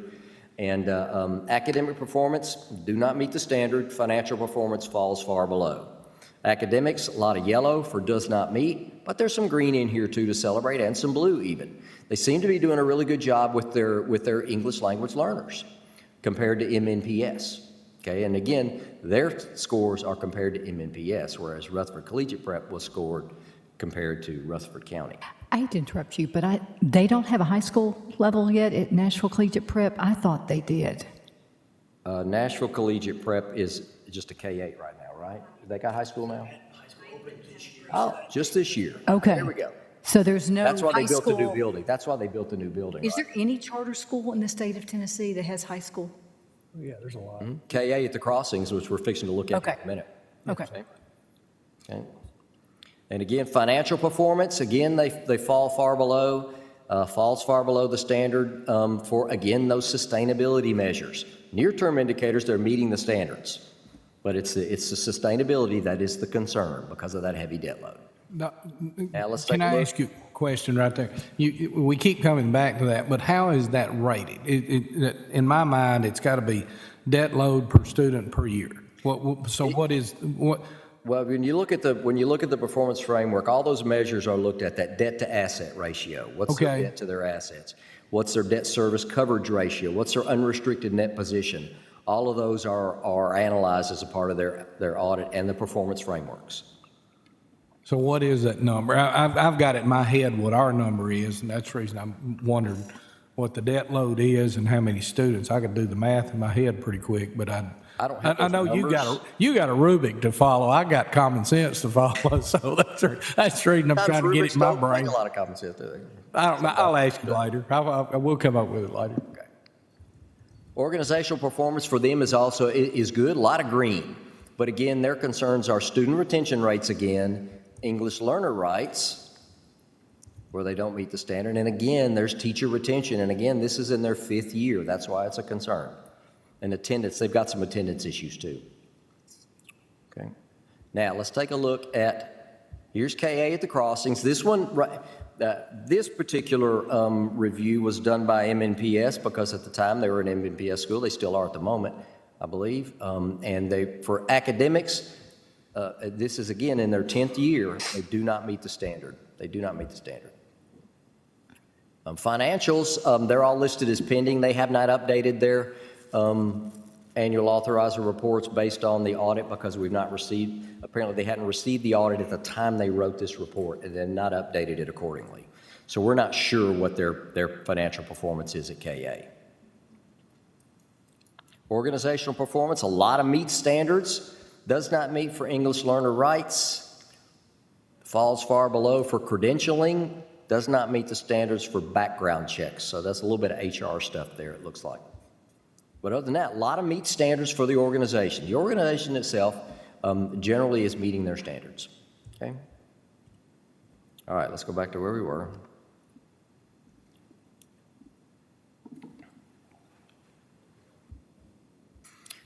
So here's some other questions and concerns that we have. And you need to know this, that Nashville Collegiate Prep is currently designated as a TSI school by the State Department of Ed, that targeted support and improvement. And that label is when you finish in the bottom 5% statewide for the performance of a student subgroup. In their case, it was for Black and African American students. So they are a targeted support and improvement school, according to TDOE. KA at the Crossings, and we talked a little bit about them, they were denied a renewal of their agreement at the end of their 10-year term by MNPS. And we have watched the board presentation for that video and the hearing to find out why exactly that was. We've talked to MNPS. They provided their report to us so we could read through it as well. And basically, it's a failure to achieve their stated goals over the course of their term. And their goals, and really their other two schools, both RCP and NCP say the same thing. RCP and RP, the new one, their goal is, at the end of year 1, to be a TVOS level 3. And we're approved by one level each year thereafter. So by year 3, they should be a level 5. They've never reached that level. They just reached level 4 in year 10. at KA at the Crossing. MNPS rated their application as does not meet or partially meets in all the areas. They also mentioned that they did engage NEI as a CMO midway. I think it was in 2019. NEI was engaged to become their CMO to help turn the school around. However, they did not go through the proper channels and get that approved through MNPS. So that was a concern for Metro Nashville as well. The commission, so it went to the commission to be reviewed, and the commission review committee recommended denial even because they partially met in academic success, because they failed to provide a sufficiently rigorous academic model, and partially met in future plans and projections because they failed to provide a detailed evidence-based plan for future growth. Okay? However, the commission did approve them and have granted them a 5-year term for renewal, not a 10-year, but a 5-year renewal, and they place a lot of stock in the fact that they did reach level 4 in that last year, and they see that as a positive sign of growth for them. So the commission says, yeah, we're going to give you another 5 years. Let's see if we can't get it done. Okay? But as a result, we ended up scoring them as partially meets the standards for that addendum. Now, but let's back up a couple years, all right? Because I think it's important to track progress. And if you look at these two schools, Nashville Collegiate Prep and Knowledge Academy, going all the way back to 2021, they've had TVOS scores of 3 and 2, 2 and 2, and then up to 4 and 3 for the next year. Now, NCP dropped back down to a level 3, you'll notice, for 25, but KA came up to a level 4 for 25. But there's the report card grades as well. D's for both of them in 23, a C for NCP, and a D for KA in 24. Okay, so it's just important that you know the history. But there were some strengths too. Ms. Walters, go ahead. There were. One important strength to note is that they have a strong pattern of leadership within the organization with clear delineation of roles and responsibilities. Their very strong leadership has actually led to limited leadership turnover in the corporation, which is something that definitely needs to be noted as an important strength for them. Rethink Forward presents a pattern of conservative financial budgeting and operations, including a healthy fund balance, which is important in itself. And then overall, like we said in this section, we as a committee rated it as partially meets standards for this section. So in conclusion, the Charter Review Committee recommends the denial of the initial application of Rutherford Prep, noting these 3 major concerns as according to our recommendation. A poor record of academic performance and teacher and student retention rates for the network schools. The contingency plan that we've talked a lot about for not meeting that initial enrollment, which houses 100 ninth graders in the current RCP facility, which puts 2 student bodies under 1 facility under 2 different authorizers. And then 2 commission authorized school ratings as falls far below for the financial performance, and that is due to that heavy debt load that they've taken on. The Charter Commission itself voiced its concerns about their financial performance continuing to hit that falls far below for the next several years due to the heavy debt load that they have taken on building the new facilities. Okay, before we wrap it up, everybody okay? You hanging in there? All right. It's a lot. It's a lot. But before we wrap it up, I do want to say this, that like I said before, that poor record of academic performance, they own it. They don't try to deny it, and they've taken a lot of steps to address that. They've changed administrations. They have brought on new people and hired instructional coaches and put other positions in place to help turn that around as much as they can. Okay, so it's not like they're pretending that's not a thing, because they are owning it. And again, that financial performance due to the debt load, sometimes you have to spend money to attract more kids and have nice facilities. And we love their facility, by the way. If you've never been out to see RCP, it's a nice setup out there. Very nice. Okay, so reminders for you guys. Okay, let's keep in mind the committee was very scrutinous with the submitted application, and that's our job. That's our job, is to eye this with much scrutiny and give you as much information as you need, because ultimately, you have to make the decision for what's best. So we only feel like it's important that we give you as much information as we can. If denied, if you decide to deny it Thursday, we have to give specific reasons why. And then they can submit their amended application, we said, within 30 days. But when approved, the Board of Education, you guys, all of us as authorizers, we become legally liable for anything that's in that agreement, application, and practice of the charter school. It becomes our responsibility once they've been approved. And then a quality authorizer, I say this every year and I have to remind you of this, this is not my words, this comes from the state and the Charter Commission and NACSA. Quality authorizer makes decisions to approve or deny based on what's best for students, families, and the LEA, regardless of political or other external pressures and ideals. I know that's a challenge, but next steps. And this is the last slide, I promise. Please carefully consider the report given to you tonight, the report that I sent you last week, and the application itself. If you've not looked through that application, please take some time to do it. I know it's long, but there's a lot of information in there. Vote by resolution at Thursday's board meeting. You have to draft a resolution approving or denying. Provide that resolution to the charter school within, and I'll do that, within 5 days.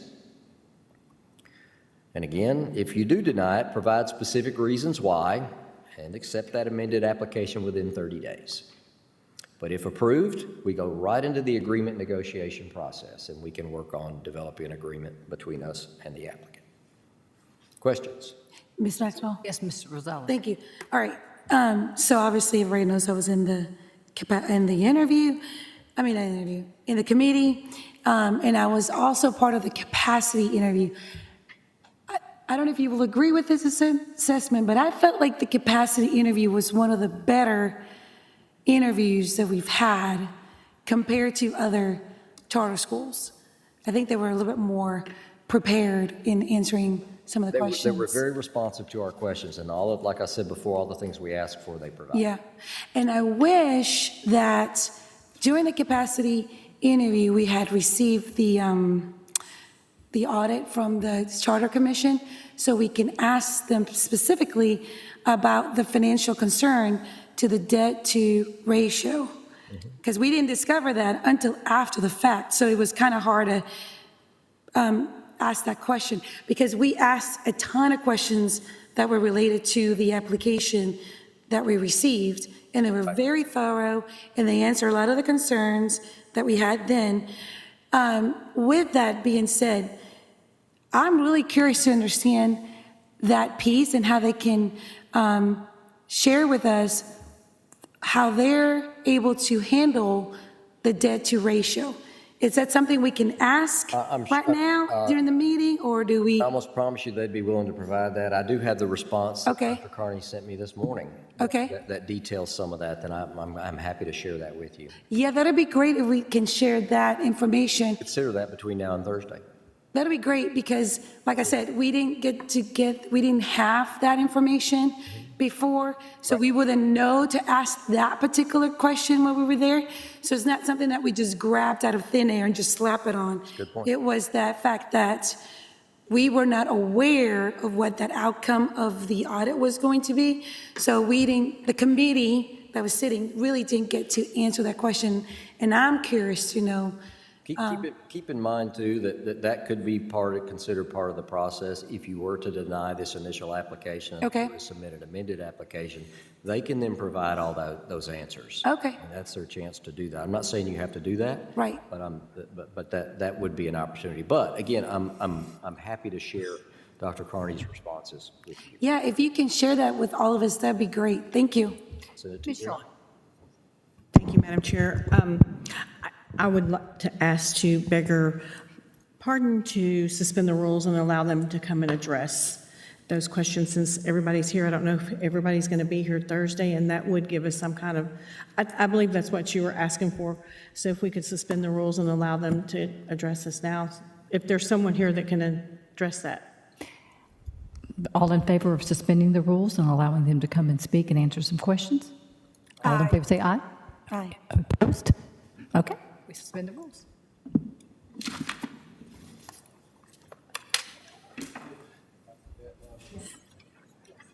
Specifically about the debt load, yes. Yeah, specifically about the debt load. Hi, thank you for your time. Appreciate you bending the rules, I guess, if you will. I do want to say, because I've had these discussions with the commission on the financial side, I'm the finance person for NEI.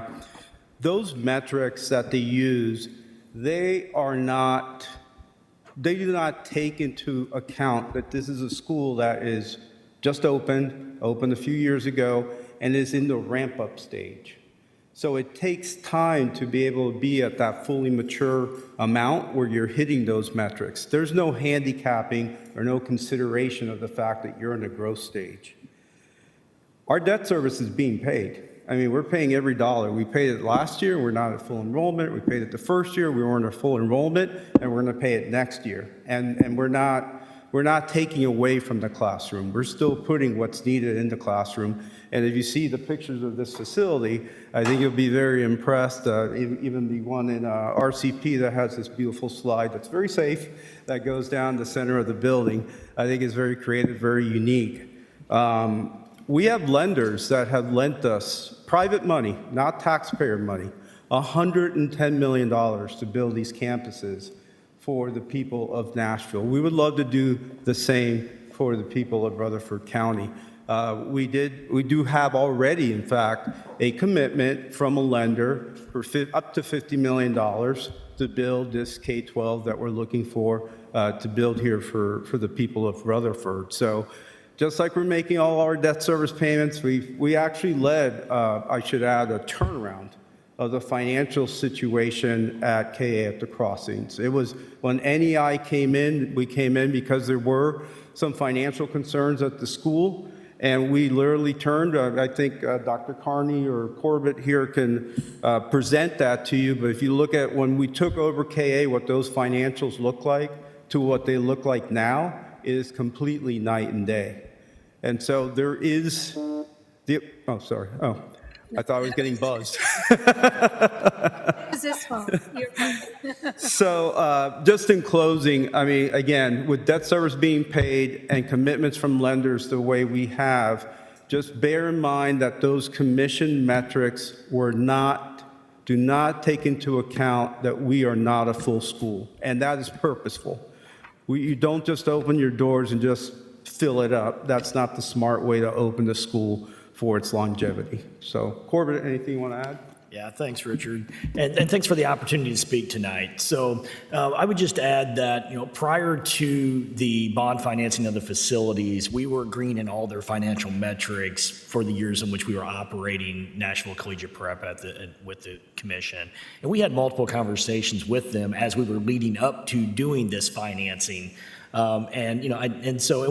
will continue to have those conversations as they recognize also that the structure in which we're the only one they have that was building facilities such as this.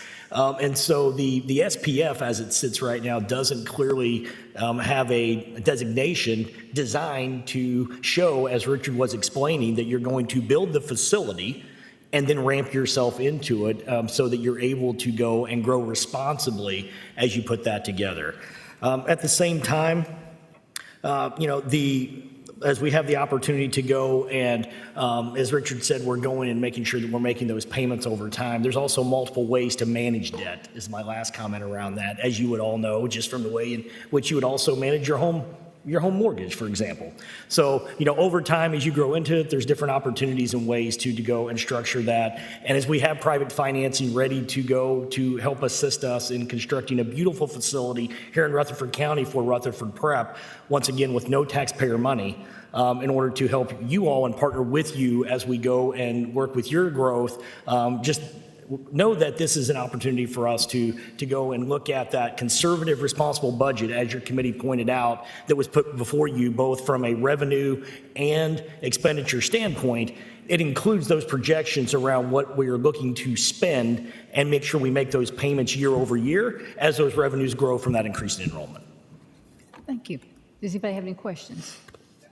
Get back to that one question that I keep trying to figure out, if you can help me with this. And I know you're taking on debt load on the front end, you know, you're not going to be at full enrollment, but if I understood it right, it's a 1,500 student complex, right? Is that right? 1565. 1,600 students, all right, rough numbers right there. The cost of the facility and the land, the debt load, what's the total right there? Yeah, right Because now- I'm wondering if we can learn something from you guys. That's another reason I'm asking. Absolutely. So right now, the project is looked at 50 million.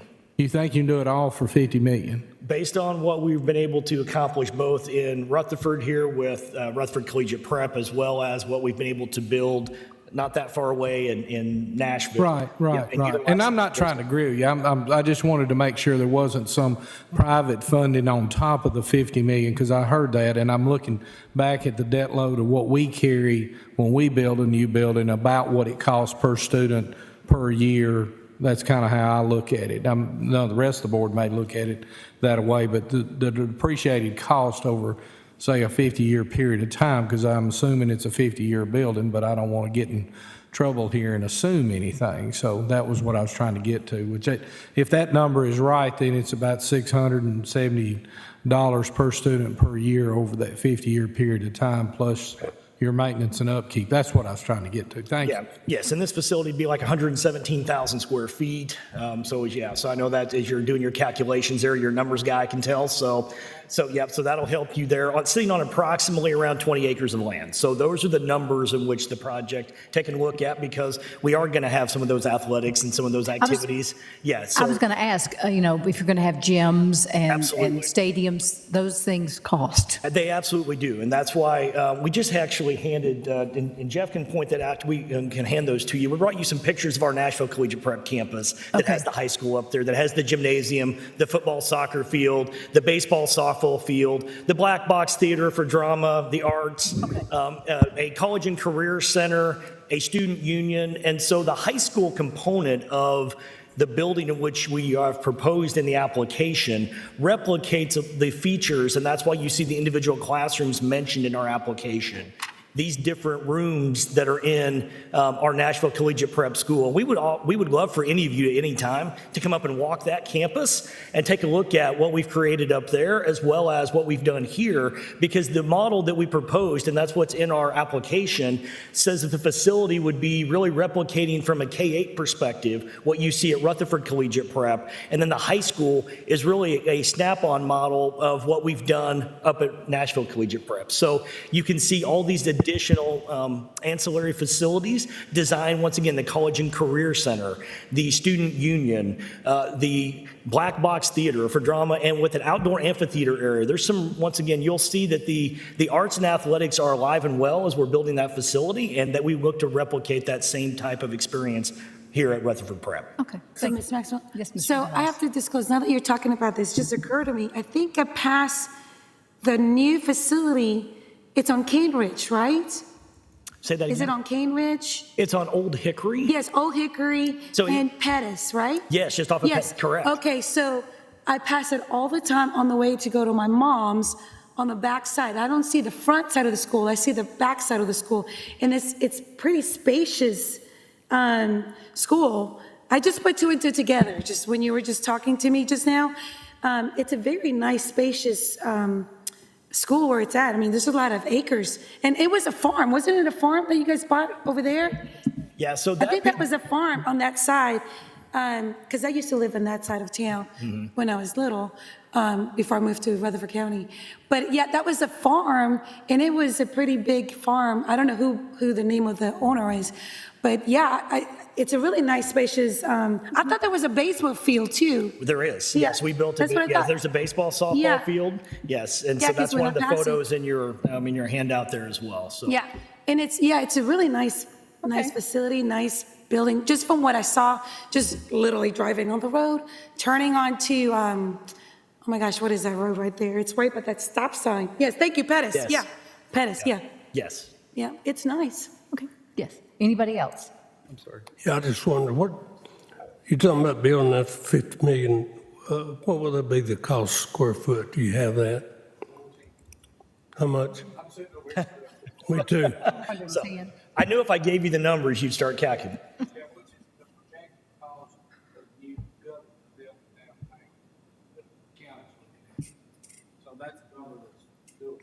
Okay. Okay. Just to augment what was said before, we have how many kids now? 1,400 roughly throughout all the campuses, RCP, NCP? We are at almost 1,500 between the two. yes. 1,500 out of how many seats? Out of 2,895. Yeah, so, just from a percentage perspective, we're not hardly at 50% of capacity, which again is why those metrics, those commission metrics, really need to be handicapped because we are in the ramp-up phase. So I just wanted to re-augment that, so thank you. And I just want to iterate one more time too. You saw that even with building the facilities, what they consider to be those near-term measures, days cash on hand, et cetera, all in the green. And so the year-over-year budgets are still projected to move, even as and then as the revenues will increase with additional students coming in, you'll see the debt to ratio will start to be addressed, obviously, as the schools grow. Long term. Yes, Mr. Tidwell. I have a question. So what is the threshold of how many students, that projection of 700, open with 765 projected enrollment? What is the threshold that you would fall back to the contingency plan? Is it if you only get 300 students, if you only get 400 students, or you fall back to sharing a building with RCP currently? So most of the time when we looked at the contingency model for this plan, one of the biggest challenges I think any of your schools and charter applicants would ever tell you that they face is facilities. And so this was more around the idea that should we, on a timeline perspective, need the additional year to build the facility, open with that 100 students, versus that number there you're talking about from a financial contingency perspective. There are some reserves that the foundation can utilize. Should we come in with a smaller number than that 765 from that first year with the budget, et cetera. But there is additional space as we are ramping up RCP on a very strategic timeline. There are ways that they can complement each other by opening here in the fall of 27, primarily because, once again, we see these as two K-8s feeding one high school. And so we already have a nested in group of current seventh graders that are going to be freshmen in August of 27.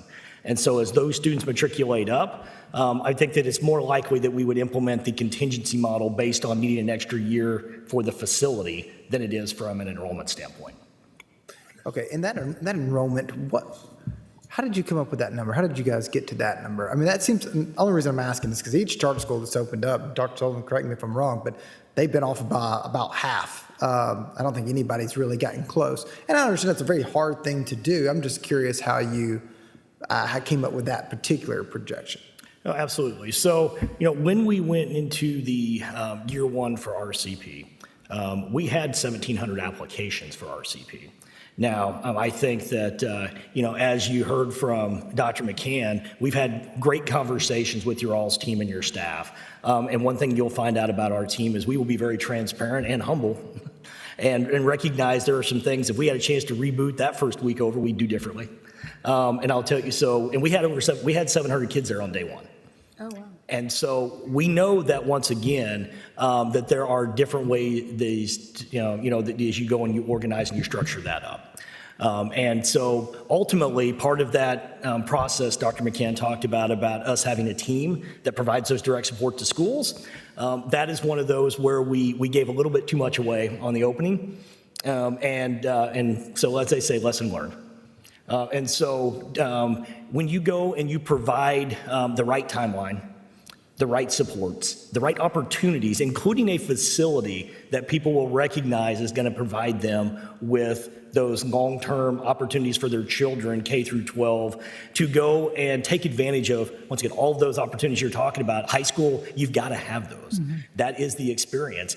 But for what we would look to offer is the opportunity to do it in a 600-seat high school, a little bit smaller than what some others might have, and where students could go and dabble in a little bit to different options, and they could, where sometimes you have to go and specialize in larger high schools. And so, but having those amenities and those different opportunities there, once again, with the right structures, the right marketing and enrollment processes and timeline. And that's another reason why when you talk about the contingency plan, timing it out and ensuring that we're ready to rock and roll along those and getting that out as soon as possible is important. And I'll end with, that's why I would say that we would love to partner with you all. And the sooner that we were given the opportunity to start, the faster we can move on getting the facility moving, the faster we can work on going and working with the community and getting going in order to make that fall of 27 possible. Any delays in timeline makes that a little bit more challenging, one that we're up for, but we once again are looking forward to the opportunity to going and working with you all as partners to make that happen. And Mr. Vaughn, you had one last question, and then we're going to gavel back in. I saw that sometime, Mr. Tittle, 765, in that Blackman area, that's an area of Rutherford County. I guess if I was going to build a charter school, I'm not sure it'd be in that area because that's probably some of the best schools we have in the whole county. And y'all feel comfortable with 765, but I didn't understand how you arrived at that number, I guess. That's the same thing Mr. Tidwell asked. Maybe I didn't get it real quick, but how did y'all arrive at that number? Yeah, so just 2 years ago, once again, we had 1,700 applications for students just in K through 6 to open up RCP in that same area. And so recognizing that that is also an area, once again, all of Rutherford County is showing growth, obviously. Right. And at the same time, you all have strong schools, and that's what attracts additional residents. That's one reason why this is one of the fastest growing counties. And so, we worked with the district last time and where to look to target to place Rutherford Collegiate Prep. And so while it would be very advantageous for us to go and place Rutherford Prep in a very good proximity to Rutherford Collegiate Prep so that they could share services and resources and things, et cetera, there is the opportunity there for us to look at other options near, once again, just as you expand that out just a little bit. So, our CEO, Sherry. Good evening. I would like to just say one thing to your question.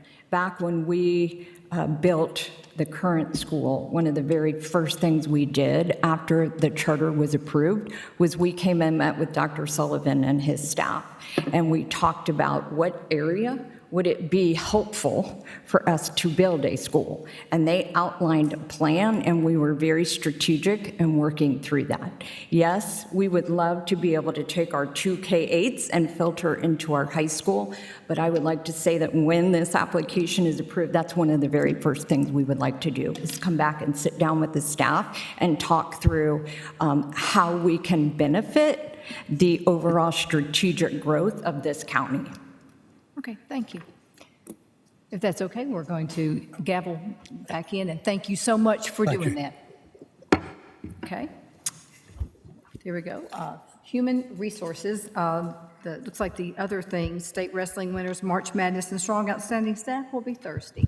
Correct. Next, human resources. So this is an updated job description for Rutherford County Athletics Director.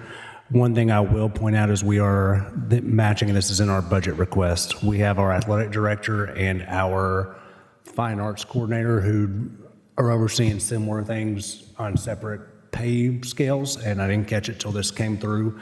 Dr. Halford is a coordinator.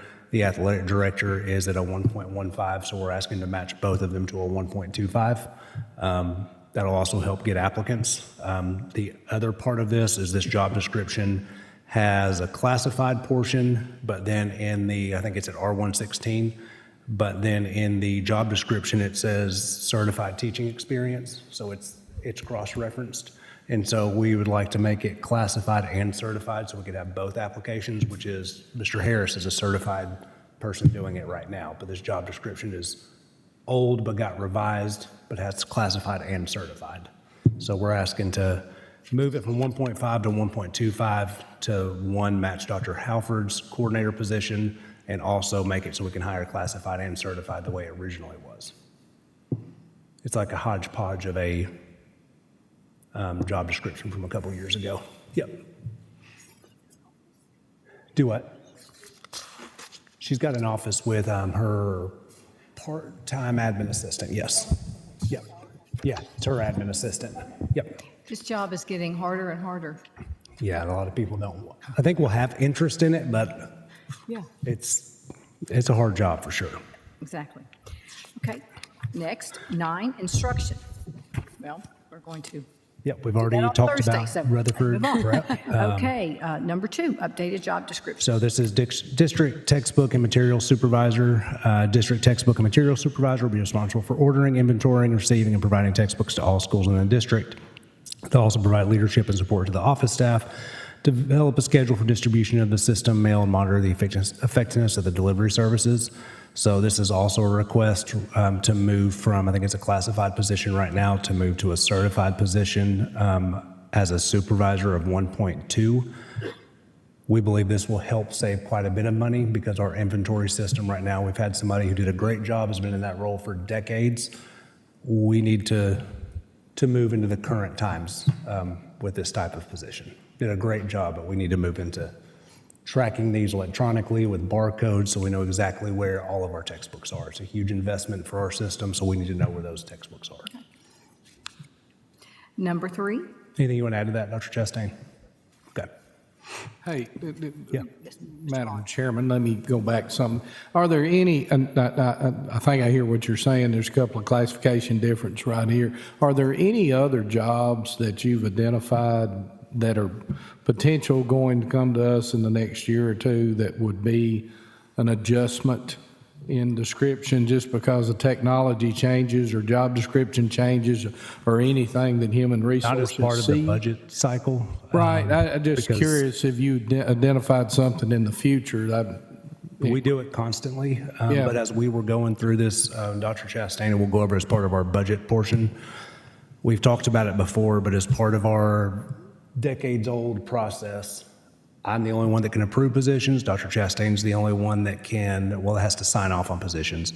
Dr. Chastain's the only one that can give them out. Dr. Anthony's HR, the one that has to post them. So it's kind of our trifecta of making sure positions are approved, and she has moved. How many positions have you transferred? So we've transferred 98 positions, and then we're going to talk about it in a little while because of grandfathering we had at the high school level, movement at not filling kindergarten positions, ESL positions. We are right-sizing about 70 positions. And so these are different things we're doing district-wide to help offset some of that. And we've gotten rid of some of our central office positions in Dr. Chastain's department this year. So hopefully some of these will help that. That was where my brain was going with all of this, is because, if you look at the structure here, and we're off over here, and then you got leadership. Yep. And then you have, I'm going to call them mid-level supervisors, for lack of a better way to do it. And then you have the structure within the schools. And so that was what I was trying to visualize in my mind just then, is where exactly all these people fit. They don't need to be too far out of. Correct. I'm going to use the word, kind of a crude word, too far out of whack with one another, because they're responsible. Their responsibility level is the same, but the criteria of what their knowledge or expertise would be could be offset, and you could get to nitpicking a little bit, and I don't want that. That's not a successful structure. That's what I'm getting around to saying. That's not a sustainable or successful structure, because everybody's needed. Yes. And I'm not a Makes micromanager. sense. That's not my leadership style. My leadership style is I hire you to do a job, and if you don't do the job, then we'll have a discussion. Here's the expectations. Right. Do your job, and if Okay. you don't, then we'll talk about it. But here's the expectations, and I expect you to meet them. Yep. I have a question just for explanation. And number 3 down there, what is the use of wired human? What's wired? We're going to get to, so I'll let Dr. Chastain talk I about that. started to say, I thought, We're going to get to that one next, so. what, I bet a lot of principals, It is a not, no. lot of principals would like to have a wired human curriculum, believe me. Yeah. So this is curriculum instruction seeking approval to pilot the wired human curriculum to meet the Teen Social Media and Internet Safety Guidance Law, TCA 496, 4601 through 4605. In grades 6 through 8, the curriculum is a value-based curriculum focused on building healthy and safe screens. Modules have been specifically written to be age-appropriate for grades 6 through 8 and contain 9 modules that, if approved, will be delivered by teachers and their counselors depending on the topic. Teacher guides, student journals, and parent packets will be provided at no cost to the district. Dr. Chastain, you want to talk a little bit more about that because I know you've had the conversations. Yes, and I believe they got copies of the curriculum. It's 9 modules. We've been in conversations. We've vetted this and continue to vet all the pieces as they come in.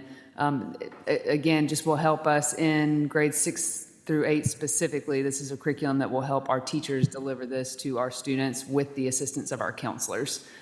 Focus primarily on the law as enacted by the state last year. But happy to answer any other questions. I'd like to make one comment. Yes, Mr. Wallace. Dr. Sullivan, you've made a real good choice in the people you selected to work with you at the central office. It's amazing to me the amount of work that they get done. And it's pretty impressive. Thank you. I agree. We have a great team. That's why we're successful. Okay. Next. Transfer student under discipline 1. The board has been requested to admit a transfer student from another school system under discipline. The student was expelled for threat of mass violence. According to policy 6.318, the board may deny admissions of any student except those in state custody when a student transfers from another school system, and you'll see the director's recommendations to deny. Number 2. Number 2 is the board's been requested to admit a transfer student from another school system under discipline. The student was expelled for possession of a THC vape, and the student's recommendations to admit in place in our online program, because that's what we would do. Okay. Number 11. Engineering construction, McFadden property demolition. Engineering construction department requests approval to issue an RFP for the demolition of all structures on the 5 properties being purchased adjacent to McFadden School. This request will allow unnecessary liability from these structures to be mitigated until the property is repurposed. Okay. Any comments or questions there? Ms. Rexroth? Yes, Mr. Rosales. Thank you. Yeah, so I just want to say that I think parents are really excited to see that we're moving something. I don't know where we're going to get the funding for this to actually do the renovations and whatever, but it's just exciting to see that we're doing something. Yep. Excellent. So, Yes, Ms. Sharp. Did we give them a date to move out? Have they already? This is quick. Oh, okay, thank you. Moving them out. Okay. Okay. Yeah. Number 12. All right, next we have, and I just totally lost where I am. Are we on financial? Financial update. All right, so this is just going to be a quick version because we're still very much in the throes of this. The first page that you have in front of you just gives you kind of 5 highlights, and Mr. Runyon can feel free to take over any of this that you want to. So first thing is that you have our 5 highlights. So we have, as of right now, and I hope this can increase, but this is where we are right now, a 1.7% COLA increase. So the way we will talk about this is the average step increase is 1.6, and so together it's a 3.3% increase. And that is, I believe, about a 0.5 point higher than the county is going to look at, from what I've heard so far. Of course, it's in the middle of an election season, so you never know what's going to happen there. Right on par with what Murfreesboro City, from what I understand, is looking at. That could change at any time because, again, you're right in the middle of an election season, so who knows? But this is outside of Metro, who says they're looking at 4%. Originally, it was 10%. 4 is going to keep us much more in line. 1.7, I'm hoping we can get that a little bit higher, but that's where we are right now. Next is medical insurance budget covers half of the state proposed aggregate. So we talked about state insurance going 10 to 12%. We tried to in this budget to cover half of it, and covering half of 12% is a lot. So we split it basically half. Half of new revenue went to the raise, half of new revenue went to medical insurance. How much more we put to medical insurance? If we did it as a full 10%, it would have been about $6 million.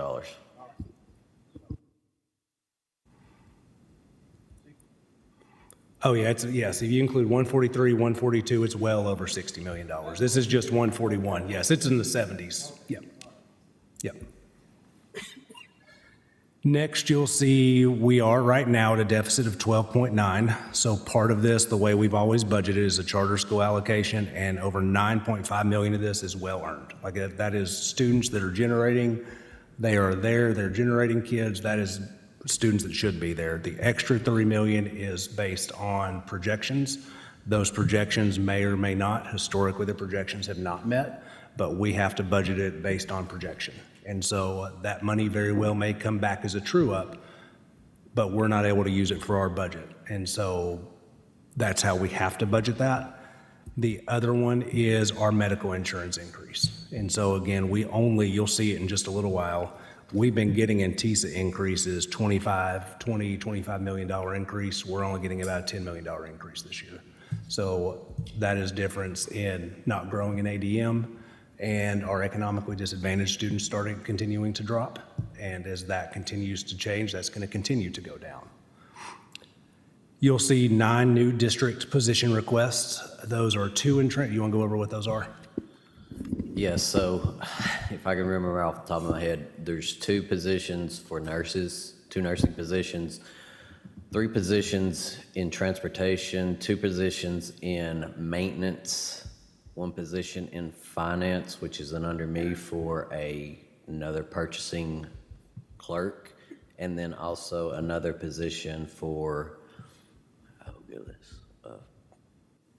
I don't remember the other, is it attendance? No, because Kelly kept everybody, Kelly said no money for anybody. I had them all in my brain, but now that one's running away.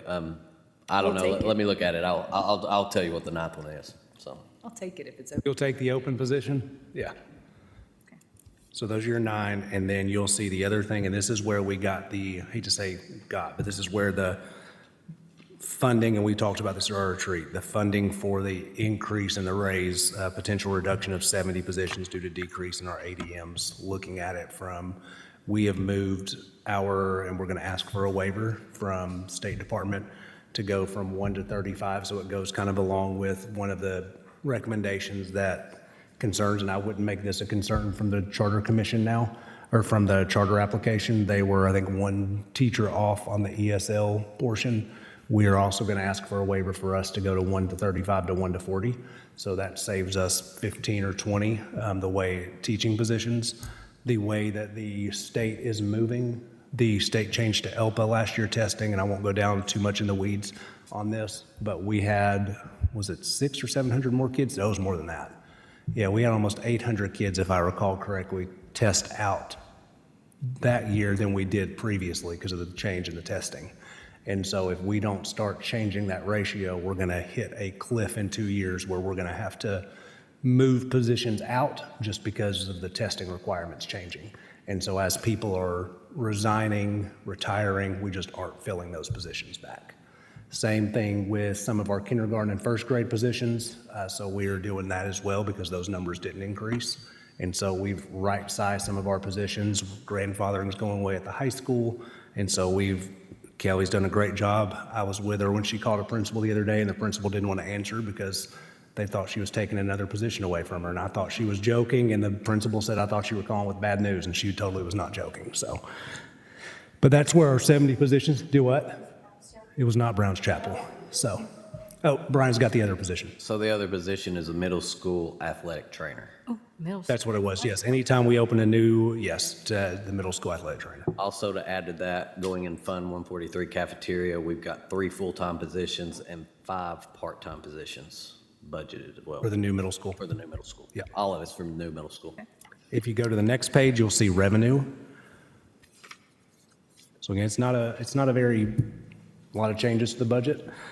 Next, you'll see revenue. This is not the format you're used to seeing, but we don't have it from Michael yet. And because it's a reappraisal year, we're not going to get it till second week of May, right before we pass it.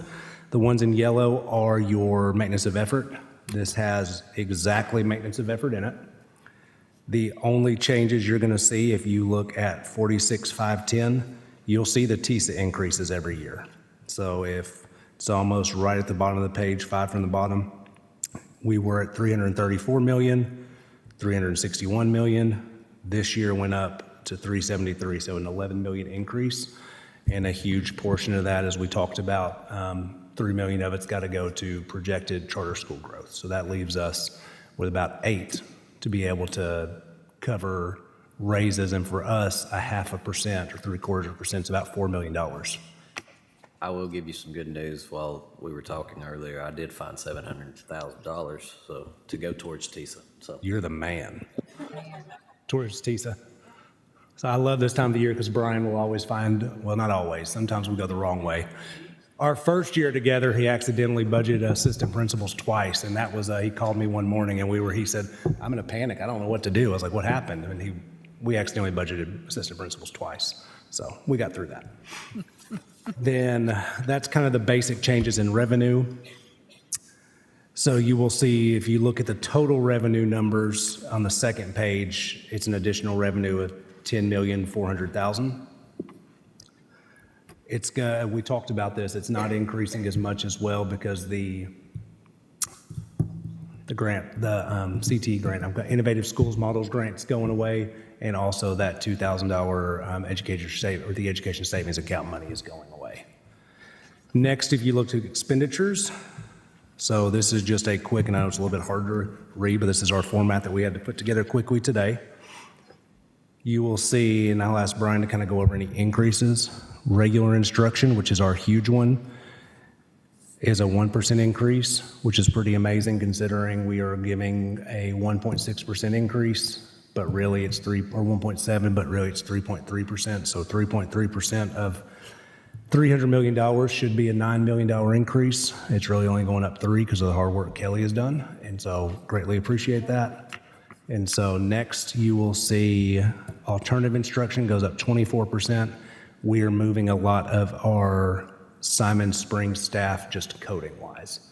So it's moving more from one side to the other. So that's what that increase is from. You also see it's gone up every single year. It's 3.5 to 4.6 to 5.8 as we build that staff out. I have a question. Yep. Mr. Rosales. Since we're talking about budget. Simon Springs. Yep. We have 50 kids right now, correct? It's over that probably. 60 something. But which There's a lot part of more it is room on than the that. choice side, not the alternative? How many kids? We don't have any choice seats at Simon Springs. It's alternative and special education. Well, the side for special education, how many kids are there? Yeah. What about it? How many seats do we have there? It depends on each kid's individual needs. An So- IEP team decision, there's no So- set number. There's no set number. There's no set number? Okay, so it's hard to project how many kids to put in there? For sure. Okay, all right, thanks. Okay. You'll see special education, vocational education, 7% increase. Attendance, we are moving away from Skyward to Synergy. One of the things we messed up when we went from iNow to Skyward is we tried to be cheap and we didn't pay for training. And so that's not a mistake. I was over attendance when that happened and I walked into it, and we're not going to be cheap and not give our people the training they need. So we're paying for that. The next one, health services, again, we're adding 2 additional nurses. Other student support, you'll see it's a 10% increase. Last year, we were able, Instructure is what we use for our benchmark testing. The last couple years, it's about $1 million. We plan on using Synergy probably in 1 more year, but we didn't want to transition that and the new attendance software at the same time. It's a 10% increase because we have paid for Instructure out of the previous year's budget right at the end of the year when we had additional funds. We may be able to do that again this year. It just depends. So that's why it looks like a huge increase. You will see instructional support. Again, Kelly has done great, -4%. Alternative instructional support, additional part-time salary added for, what is SSS? What have I gone blank on? Oh, Simon Springs, okay. Special ed support, salary and benefits. You have a small line item, vocational ed support. You have a degree change in benefits. Then you have technology, additional equipment. Board of Education was -21%. Can you explain that? I think that was yet another changing in how charter schools wanted to be funded from the comptroller. Is that right? It was because the state pays their portion of the charter schools, we pay our portion, the local portion, and so that reduces the overall charter school amount that we have to pay to them directly. Correct. So at some point, the comptroller is going to give us good advice about that portion. So that's why that's negative. You will see Office of Superintendent went up. That is our new Apogee portion for us to get started. And then, as we talked about, we're going to look at marketing and enrollment, so that I know it seems strange for us to have billboards, but that is what everybody does these days to get enrollment. So we're looking at that. You will see fiscal services, additional front office staff for Poplar Hill, minus 4%. In somewhere, was that fiscal service? Yes, Office of the Principal, sorry, was up 3% because of office staff for Poplar Hill. We have bookkeepers, secretaries, assistant principals, principals, and Office of the Principal. Fiscal services went down, HR went up, just benefits. This one looks weird, but operation of the plant and maintenance of the plant, we moved all of our custodians into maintenance so we could track it better. Is that correct? And you can explain why. You're the one that decided to do that. Well, the way we looked at it is 72,710 or 72,610 is an operation account. 72,620 is maintenance. Let me make sure I'm correct on that. Yes. So we wanted to put the engineering side more so in 72,610 and the maintenance side. So we moved custodians and the maintenance personnel from 72,610 to 72,620. So it's just a change of account numbers. That's the reason why you see the difference of a negative 18 million and a positive 19 million. It's just moving those salaries around, plus the additional COLA increase and benefits. 72,610 is basically salaries would be Trey and his project managers, salaries and benefits, and then his request from engineering side. Would it also be your electricity, water, sewer, all of those? Pretty much that. Your operations, like your electricity, water, sewer, gas. Electricity is about 12 million, 11 million. It is right now. Hopefully, we can continue to get credits like we have been. Yep. Right. And you'll get a breakdown where all of that is. I just want to go over highlights today. Yep. Madam Chair. Yes, Mr. Tidwell. Yeah, the difference between the two, so we're moving, it's like 1.2 million, a little bit over that, but you said you're moving it over to, what I'm reading it right here, operation plant, moving some guys over to maintenance of plant, and I get that, but it's a $1.2 million difference between the movement. What is that? You said that's all COLA? Some of it's COLA, medical insurance, had to change, the account numbers as well. So yeah, you're talking 300 to 400 plus custodians. You're talking well over 400 to 500 people there that are moving. You had a 3.3% increase plus 5-6% of their medical insurance.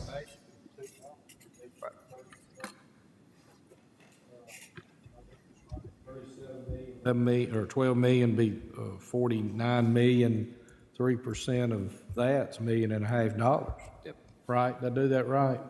Somebody correct my math. That's probably where it is, just looking at the increases. All right, then your next one's just very minimal transportation. We have a 2.5% increase for transportation costs with the raise, and so we cut some other areas to get to only 2%. Early childhood was 1%. You'll see regular capital outlays a 10% increase, but it's only $35,000. And we did that to try to order some extra desks and chairs and other furnitures because some of our schools have some older stuff. And then you'll see transfer to other funds. This is where some of our charter school stuff is. And so we've had a deficit of 11, then we were 7, right now we're at 12.9. And I think county is comfortable with that, especially when you were looking, at least I'm gonna try to get them comfortable with that, especially until we increase maintenance of effort to what we're actually getting closer to bringing in. That's gonna continue to be my argument until we get closer with our constituents of what type of funding we are bringing in for our district when we're putting $15, $20 million into fund balance every year. So. Okay. Questions? Happy to answer. This is just a quick overview. Comments? Okay, moving on. How about director's update? I'm good. We'll have Okay. something Thursday. I have two things that I would like to discuss in general discussion, then I'll put it to the floor. Monty Herring called me, and I'm very interested, and I think we all really enjoyed his presentation. It's It's very timely in this Nashville anti-human trafficking, and we all received a curriculum. And I know we're moving forward, but I'd like to know how we're moving forward. I know we probably are going to do the meetings where we meet with parents at night. I'm just going to be honest with you. I want to move forward past that, and I want to get this in the classroom, and I want those girls and boys to hear from the individuals that would be very impactful, so they know when they're being coerced and what's out there. It's just a sign of the times that we're in. What is the timeline as far as that? Obviously, we're waiting to the vote on Thursday. The timeline in terms of implementing it in classrooms, we're looking at September, October to give us time to train teachers and get everybody comfortable with the modules that we've got. So that is coming this fall? Okay, that's the timeline is question this fall. that I had, okay. Working with our counselors, and we've got to, implement all that and roll that out over the summer and into the fall. But that is the idea, and we've talked with the people at Wired Human to make sure that that is something they're comfortable with, dovetailing other services with it, and that is absolutely what we plan to do. Okay, thank you. That is wonderful, wonderful, wonderful. Second thing is, I know of at least one person who, and I've asked this before, but I just want to make sure, and I've asked Dr. Sullivan to see if he could check and see how many other people are reflected about that. They were a longtime employee with the county. They came over with us. They're not a teacher. They came over with us when we changed to the state. Now they're getting close to retiring, and now they've lost their retirement insurance. They're not going to have any. So I was hoping that we could do something. I think it's been thrown out there, $1,000 for insurance for maybe a certain time frame, maybe 4 or 5 years.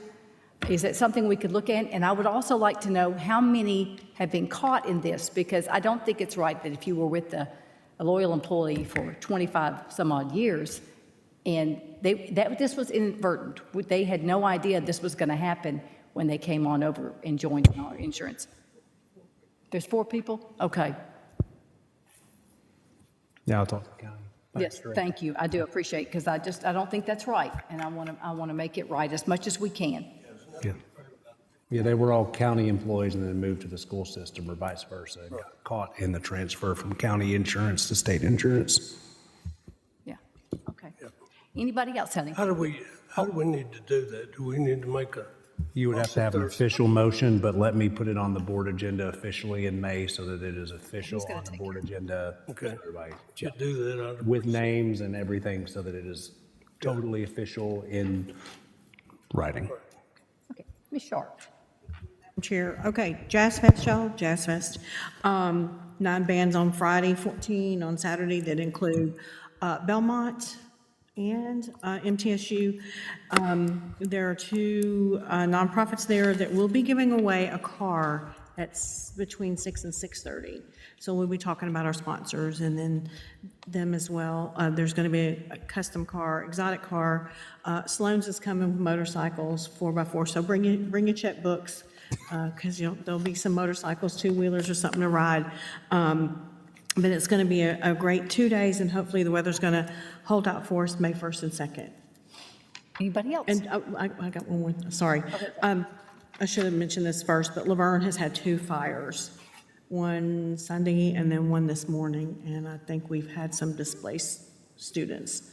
So I want to make mention of that. Hopefully I've already spoken with Jessica Johnson with the Atlas, and she was already speaking to the family from the apartments, but then there was another one this morning from a big house on near Shribman.